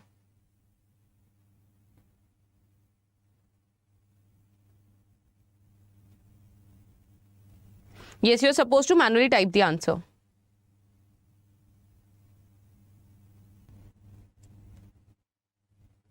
Now, इस क्वेश्चन में आपको ऑलरेडी मीडियन कितना दिया हुआ है 24, यानी रेंज कौन सी हो जाएगी, मॉडल क्लास कौन सा हो जाएगा 20 to 30, करेक्ट। आपको ऑलरेडी दिया हुआ है मीडियन, तो हमें टेंशन तो है नहीं, राइट। नाउ अगर मीडियन क्लास 20 to 30 है, यानी दिस इज द वन जो हमें कंसिडर करना है।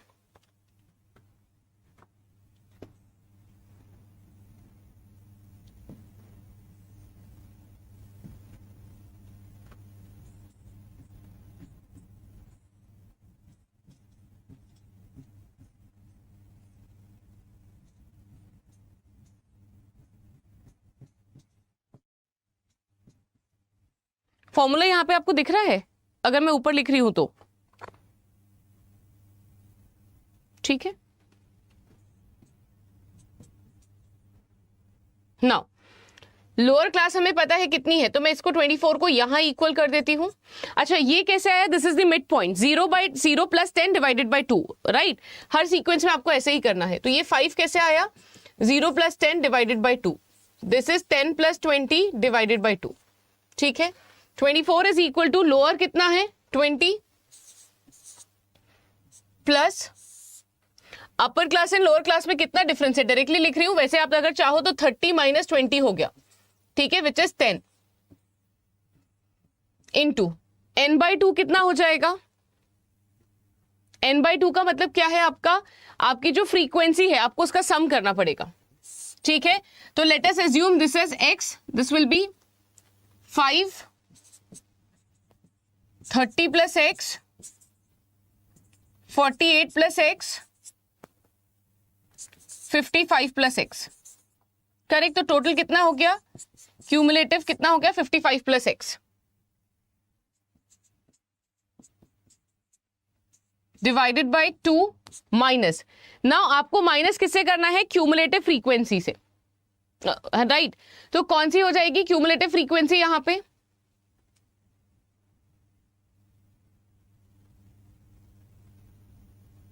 What will be the cumulative frequency, model class से जस्ट ऊपर, मॉडल क्लास हमारा ये वाला था, इससे जस्ट प्रीसीडिंग कौन सा है 30 अपॉन फ्रीक्वेंसी यहां पे कितनी है x, राइट। डिवाइड हम किससे करते हैं, फ्रीक्वेंसी से, which will be x।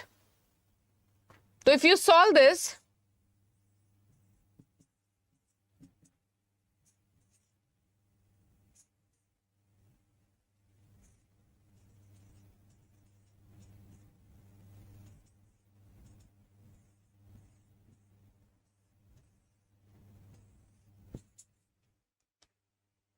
Right, solve करने पे कितना आ रहा है, a की वैल्यू और x की value is coming as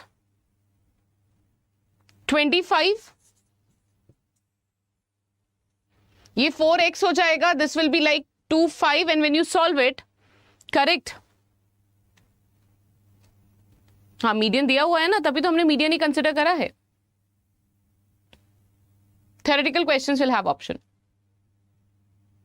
mode का ये फॉर्मूला कहां होता है, मोड में तो डिनोमिनेटर में 2 नहीं होता है, 2 into frequency f0 - f2, denominator लगे, दिस इज मोड का formula. You don't have to type the solution, only answer, आपको जाके आंसर लिखना है x इज इक्वल टू 25, आपको ये पूरा सोल्यूशन नहीं टाइप करना, इसके लिए आपके पास शीट है जहां पे आप सॉल्व करोगे, आपको जाके सिर्फ आंसर लिखकर आना है कि x इज 25, ठीक है। लाइफस्टाइल करके जो है, आपको सोल्यूशन नहीं देना है पूरा, जस्ट आंसर लिखना है, ठीक है, आई होप ये डन है.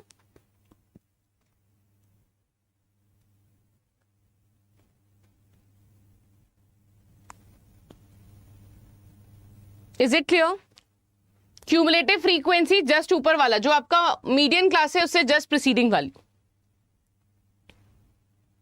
चलिए next question.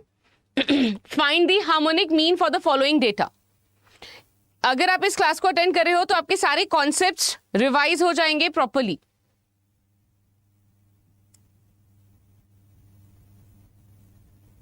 Now harmonic mean क्या होता है? It is reciprocal. Reciprocal of what? Arithmetic mean.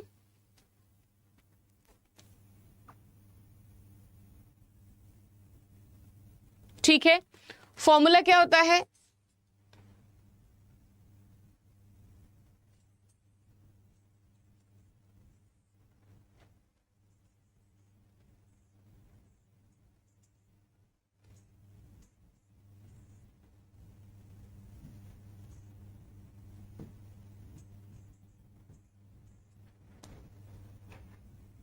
Now n कितना हो जाएगा?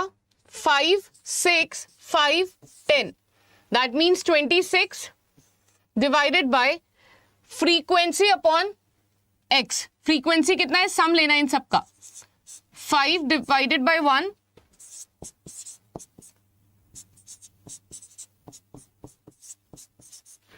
ठीक है, इसको सॉल्व कर लीजिए. This will be 5, this will be 3, 1.67, this will be 2.5.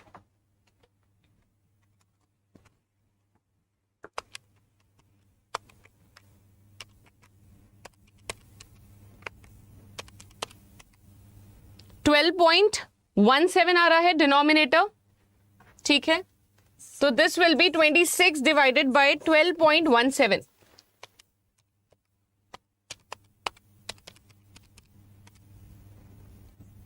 आपका हार्मोनिक मीन आ जाएगा 2.14. How many of you are getting the same answer? और 2.137.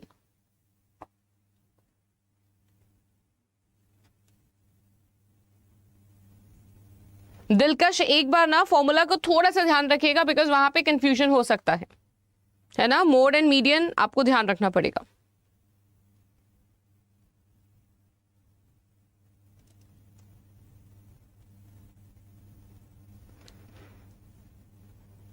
Done. This is sum of frequency.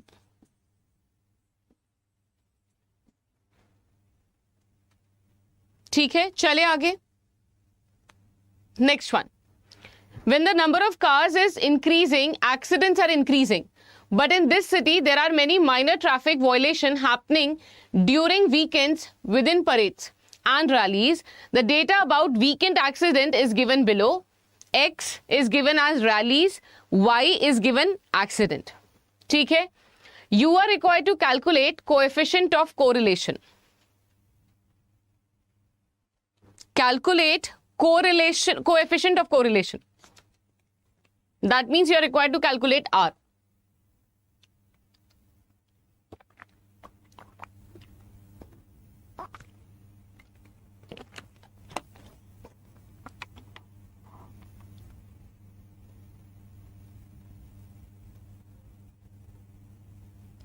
अगर आप इन क्वेश्चन को अभी नहीं देख पा रहे हैं बिकॉज मे बी आपकी पेड क्लास चल रही है, तो do not forget to click on the like button so that ये वीडियो आपके यूट्यूब अकाउंट में सेव हो जाए और जब भी आप फ्री हो इन क्वेश्चंस को प्रैक्टिस कर ले.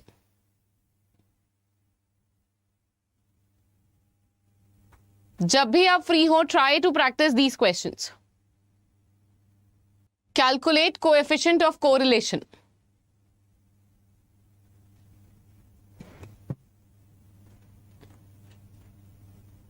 आई होप आप लोग के पास कैलकुलेटर है.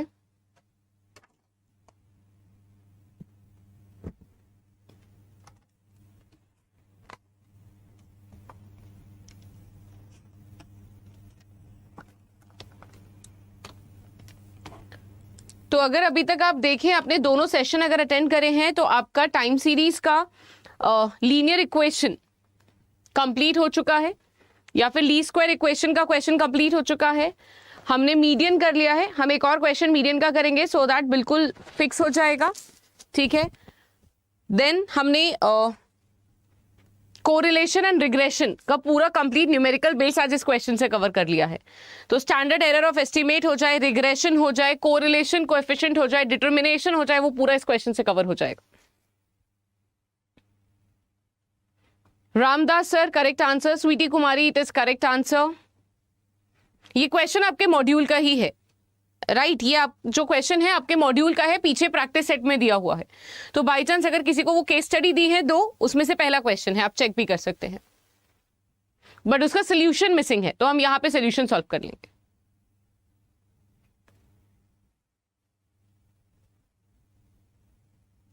Coefficient of correlation, Ramdas sir, Sweety Kumari, very good, right answer. तो अगर मैं आपको आंसर बताऊं तो इट विल कम 0.93।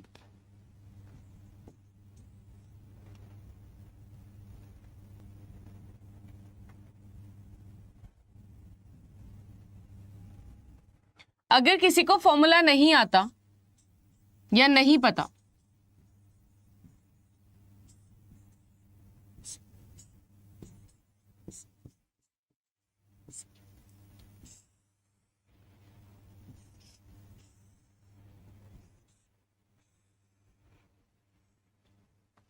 आप इसको 2 तरीके से सॉल्व कर सकते हैं। Gayatri I am better now. आप इसे 2 तरीके से सॉल्व कर सकते हैं। आप या तो सॉल्व कर सकते हैं कोवेरियंस वाला फॉर्मूला लेके, एक्स वाई वाला, बट इसमें प्रॉब्लम क्या होगा, आप जब मीन निकालोगे, एवरेज निकालोगे, तो आप देखोगे पॉइंट्स में आ रहा है। जब पॉइंट्स में आएगा ना तो आपको मल्टीप्लीकेशन बहुत ज्यादा करना पड़ेगा। तो 2 फॉर्मूलाज हैं, कोवेरियंस एक्स वाई वाला, ठीक है, divided by standard deviation x into standard deviation y, ये वाला फॉर्मूला है, इससे भी आप सॉल्व कर सकते हो, या फिर आप जो दूसरा फॉर्मूला है, ठीक है, उससे भी सॉल्व कर सकते हो।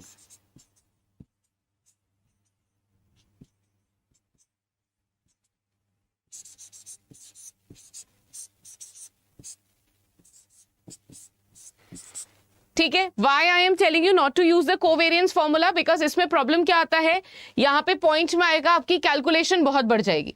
इसका कोवेरियंस का फॉर्मूला क्या होता है, किसी को याद है? It is sigma x y upon n, same है न्यूमरेटर, ठीक है। चलिए, तो ये हो गया आपका फॉर्मूला कोएफिशिएंट ऑफ कोरिलेशन निकालने का। दोनों फॉर्मूलाज मैंने लिख दिया है। अगर आपको लगता है पहले आपको बेसिक चीजें तो वैसे भी करनी पड़ेंगी, एक्स लिखना पड़ेगा, वाई लिखना पड़ेगा, एक्स बार वाई बार निकालना होगा, उसी से आपको अंदाजा हो जाएगा। अगर पॉइंट्स में आ रहा हो तो then go for this formula, points में नहीं आ रहा है then you can go for this, because दोनों का न्यूमरेटर सेम है। तो इतनी कैलकुलेशन आपको करनी पड़ेगी और फिर आपको अंदाजा हो जाएगा कि आपको स्टैंडर्ड डेविएशन निकालना है या फिर एक्स स्क्वायर वाले से करना है। So it will more depend upon the points. अगर क्वेश्चन में पॉइंट्स में एवरेज आ रहा हो, go for the second formula, ज्यादा इजी है, ठीक है। और अगर पॉइंट्स नहीं आ रहे हो फुलर डिजिट से, go for the first one. I hope formula लिख लिया है सबने। मैं स्क्रीन चेंज कर देती हूं and let's solve this question.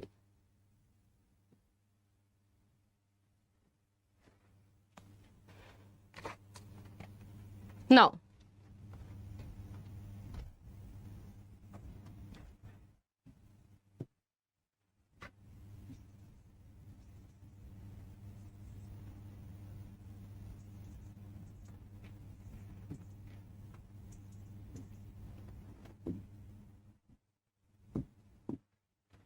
Values हैं आपकी 20, 30, 10, 15 नहीं 12, 15, 25, 34, ठीक है। इसका टोटल कर लीजिए, डिवाइड किससे करना पड़ेगा, n से। कितना है 7, सो 1 2 3 4 5 6 7 है ना। तो हमारा यहाँ पे x बार आ जाएगा और तुरंत x बार का स्क्वायर भी निकाल लीजिए, जिससे आगे के लिए कैलकुलेशन काफी इजी हो जाएगी। इसका टोटल आ रहा है 146। अगर मैं 7 से डिवाइड करती हूं तो आता है 20.86। और अगर मैं 20.86 का स्क्वायर करती हूं तो आ रहा है 435.14। ठीक है, y की वैल्यू लिख लेती हूं 694। Subscribe our channel, press the bell icon. चलिए, पहला क्वेश्चन आपके सामने स्क्रीन पर है। क्लास अपार्ट क्वेश्चंस है, आपको कहीं पर भी ऐसे क्वेश्चंस नहीं मिलेंगे। This is something I can guarantee you. पहला क्वेश्चन आपको बोलता है, आपको इन्फॉर्मेशन दी गई है और इसमें आपको क्या कैलकुलेट करना है, रिलेटिव फ्रीक्वेंसी कैलकुलेट करनी है। From the given information you are required to calculate relative frequency. आपको क्या करना है, इस इंफॉर्मेशन से रिलेटिव फ्रीक्वेंसी निकालनी है। From the given information, you are required to calculate the relative frequency.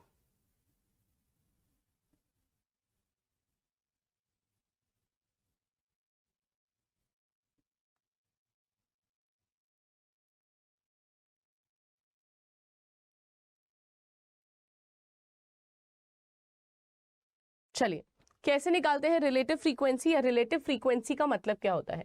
Relative frequency का मतलब होता है in relation to something, right. तो रिलेटिव फ्रीक्वेंसी निकालने के लिए हमें क्या करना पड़ता है, सबसे पहले हमें इन सब को ऐड करना पड़ेगा, जिसके लिए हमें चाहिए होगा कैलकुलेटर। सुबह जब भी आप इस क्लास के लिए जुड़े तो कैलकुलेटर अपने पास जरूर रखें। मैं ऐड कर देती हूँ 1 + 0 + 2 + 8 + 5 + 4। टोटल कितना आ गया? 20। इन सब का टोटल कितना हो गया? 20, राइट। अब रिलेटिव फ्रीक्वेंसी है ना, कैसे निकालते हैं हम लोग? 1/20, 0/20, 2/20, 8/20, 5/20 एंड 4/20। सो रिलेटिव फ्रीक्वेंसी का मतलब क्या होता है, जहां पर आप फ्रीक्वेंसी को डिवाइड करते हो टोटल फ्रीक्वेंसी से। ठीक है, so frequency divided by sum of frequency. ठीक है, अब हमें कौन सा वाला बोला गया है? 3.8 to 4.3, ये वाला। तो हम कर देते हैं 8 divided by 20, this will give us 0.4। Answer क्या होगा हमारा? 0.4। ठीक है,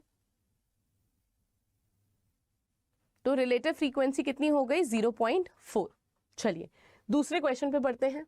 इस क्वेश्चन में भी आपको निकालनी है रिलेटिव फ्रीक्वेंसी, बट आप देख रहे हो फ्रीक्वेंसी बहुत, टोटल जो है वो बहुत ज्यादा है ना। अब यहां पे मैं आपको हेल्प नहीं करने वाली हूं, ये वाला आपको खुद से बताना है कि रिलेटिव फ्रीक्वेंसी क्या होगी।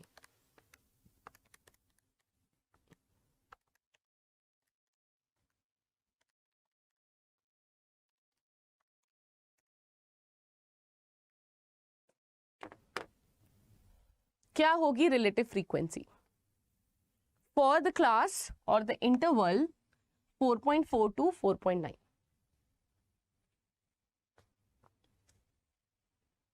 क्या होगा राइट आंसर?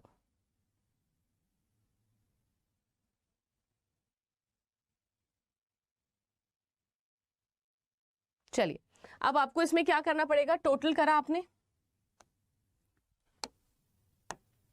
टोटल करा, आंसर आ रहा है 60,420। ठीक है, 60,420 का टोटल आ रहा है। एक बार फिर से करके देख लेते हैं। 8873 + 9246 + 12060 + 11949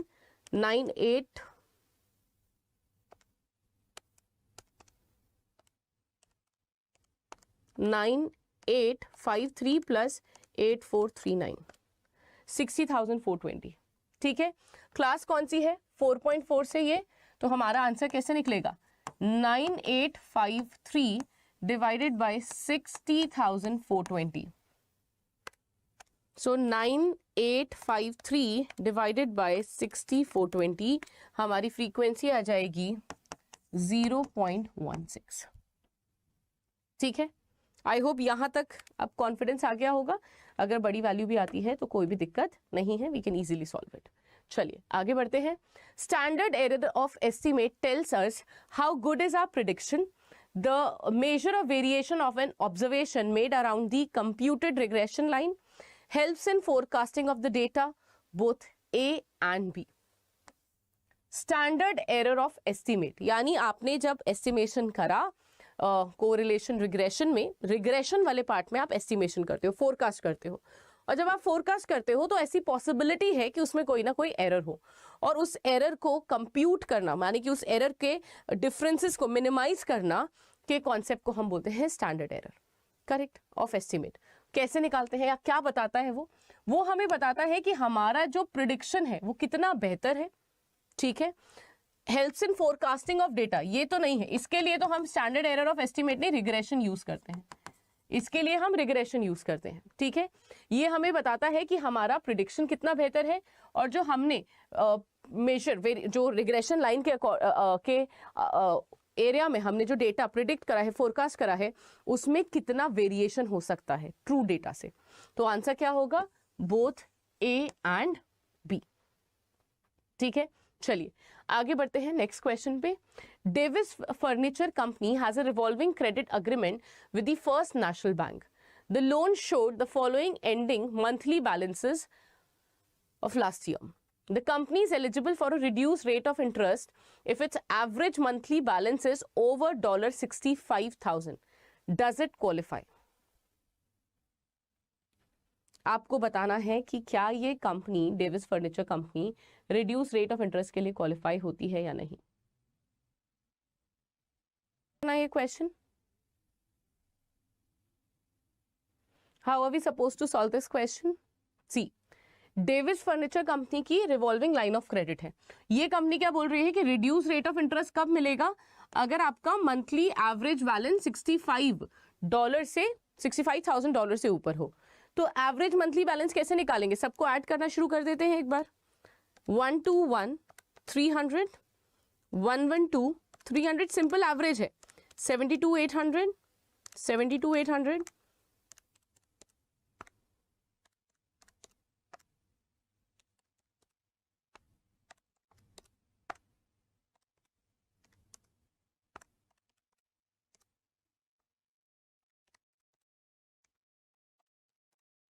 ये हमारा टोटल आया।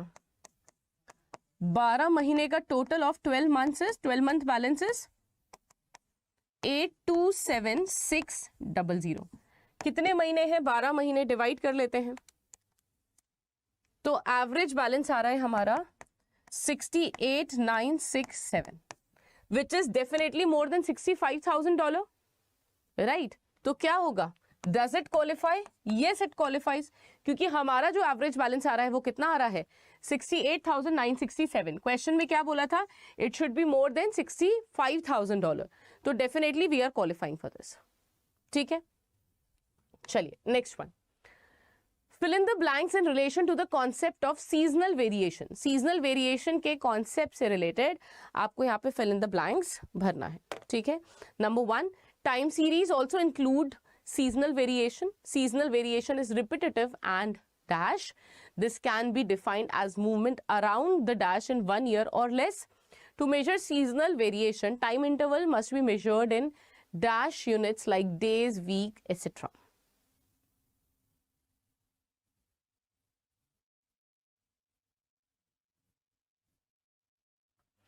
नाउ सीजनल वेरिएशन क्या है, it is short term and it is predictable, because season तो है ना, विंटर्स, अगर समर्स आए हैं तो विंटर तो आएगा ही आएगा, तो seasonal is more predictable in nature, ठीक है। तो सीजनल वेरिएशन आपका क्या है, प्रिडिक्टेबल होता है, it is repetitive and predictable, correct. This can be defined as movement around the trend line. So basically क्या है, आपकी एक ट्रेंड लाइन होती है, उसके ऊपर नीचे ही मूवमेंट है, प्रिडिक्टेबल पैटर्न है, तो it will be trend line, and seasonal is short term in nature. तो स्मॉल यूनिट्स में आप उसे मेजर करते हो, you can not go years, why, because it is short term, ठीक है। तो आंसर क्या होगा, option number B, that is predictable, trend line and small. चलिए नेक्स्ट क्वेश्चन पे आते हैं। From the following series you are required to calculate the median.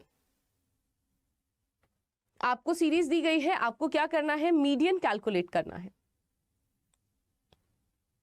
You are required to calculate the median.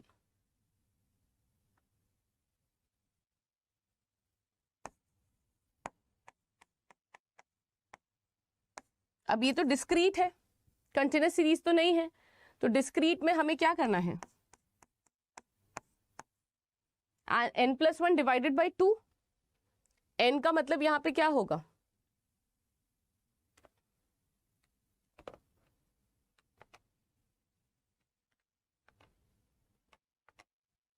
Plus हमें cumulative frequency भी निकालनी होगी।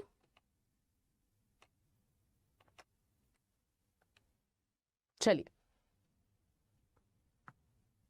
सो n का मतलब क्या है, n is equal to sum of frequency which is coming as 48, so 48 plus 1 divided by 2, that means 49 divided by 2, this will come as 24 point something, 24.5। ठीक है, अब हमें क्या करना है, यहां पे हम निकालेंगे क्यूमुलेटिव फ्रीक्वेंसी। क्यूमुलेटिव फ्रीक्वेंसी का मतलब क्या होता है, ये तो आ गया 3, अब नेक्स्ट वैल्यू कैसे आएगी, इसमें आपको 18 प्लस करना पड़ेगा। ठीक है, सो दैट विल 21। अब फिर से इसमें आप नेक्स्ट वैल्यू ऐड करोगे, 21 प्लस 3 इज 24। ठीक है, अब इसमें आप 12 प्लस करोगे 36, फिर से आप 12 प्लस करोगे 48। ठीक है, अब आप देखो आपका मीडियन कितना, सॉरी n प्लस 1 कितना आया है, 24.5। 24.5 से आपका जो हाईएस्ट वैल्यू होगा, राइट, सो हाईएस्ट वैल्यू होगा क्यूमुलेटिव फ्रीक्वेंसी में, सो 24.5 है। सो 24.5 से हमें बड़ी वैल्यू देखनी है, वो कितना है 36, करेक्ट। तो हमारा मीडियन क्या हो जाएगा 13। हाईएस्ट वैल्यू देखनी है आपको 24.5 से बड़ी वैल्यू, तो बड़ी वैल्यू क्या है, नेक्स्ट बड़ी वैल्यू दैट इज 36। तो यहां पे हमारा मीडियन कितना हो जाएगा, median will be 13, correct. Median कितना हो जाएगा 13। हमेशा ध्यान रखिएगा, आपने वैल्यू निकाली, वैल्यू से नेक्स्ट बड़ी वैल्यू आपको ढूंढनी है। ठीक है, क्यूमुलेटिव फ्रीक्वेंसी में। नेक्स्ट वन, आपको मैच द फॉलोइंग करना है, estimation, estimate, estimator, the process by which the numerical value of unknown population values are inferred from incomplete data such as a sample, estimate a sample statistic that is used to estimate a population parameter, estimator, when we have observed a specific numerical value of our estimator, we call that value as such. Now estimator क्या होता है, specific numerical value होती है, correct. तो estimator is specific numerical value। estimation क्या है, process है, estimation is a process। estimate क्या होता है, जहां पे हम सैंपल हमारे पास कुछ स्टैटिस्टिक्स को हम यूज करके एस्टिमेट करते हैं पॉपुलेशन पैरामीटर को। तो आंसर क्या होगा, ऑप्शन नंबर बी। ठीक है, चलिए next one, the mean of 12 number is 24, if 5 is added in every number the new mean is 25, 29, 56, none of these. क्या होगा राइट आंसर, दो मीन ऑफ 12 नंबर्स, 12 नंबर्स दिए हैं, उनका जो मीन था, यानी हमने सम ऑफ एक्स किया होगा, वो 24 आया, करेक्ट। हम बोल रहे हैं अगर हम हर नंबर में 5 ऐड कर दें तो न्यू मीन क्या होगा। ठीक है, तो पहले तो सम ऑफ एक्स हम फाइंड कर लेते हैं, that is 24 into 12, I guess it should be 288। Let me check, 24 into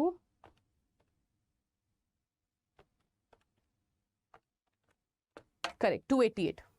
ठीक है, अब हमसे क्या बोला है, हर नंबर में 5 ऐड करना है। टोटल कितने नंबर हैं, 12 नंबर है। अगर इन सब में मैं 5 ऐड करूंगी तो कितना हो जाएगा, टोटल हमारा 60 से बढ़ जाएगा, करेक्ट। तो यहां पे 60 348 हो गया। ठीक है, सो 348 अगेन न्यू मीन हम कैसे निकालेंगे, 348 divided by 12, I think it should come 29, एक बार चेक कर लेते हैं, करेक्ट आंसर आएगा 29।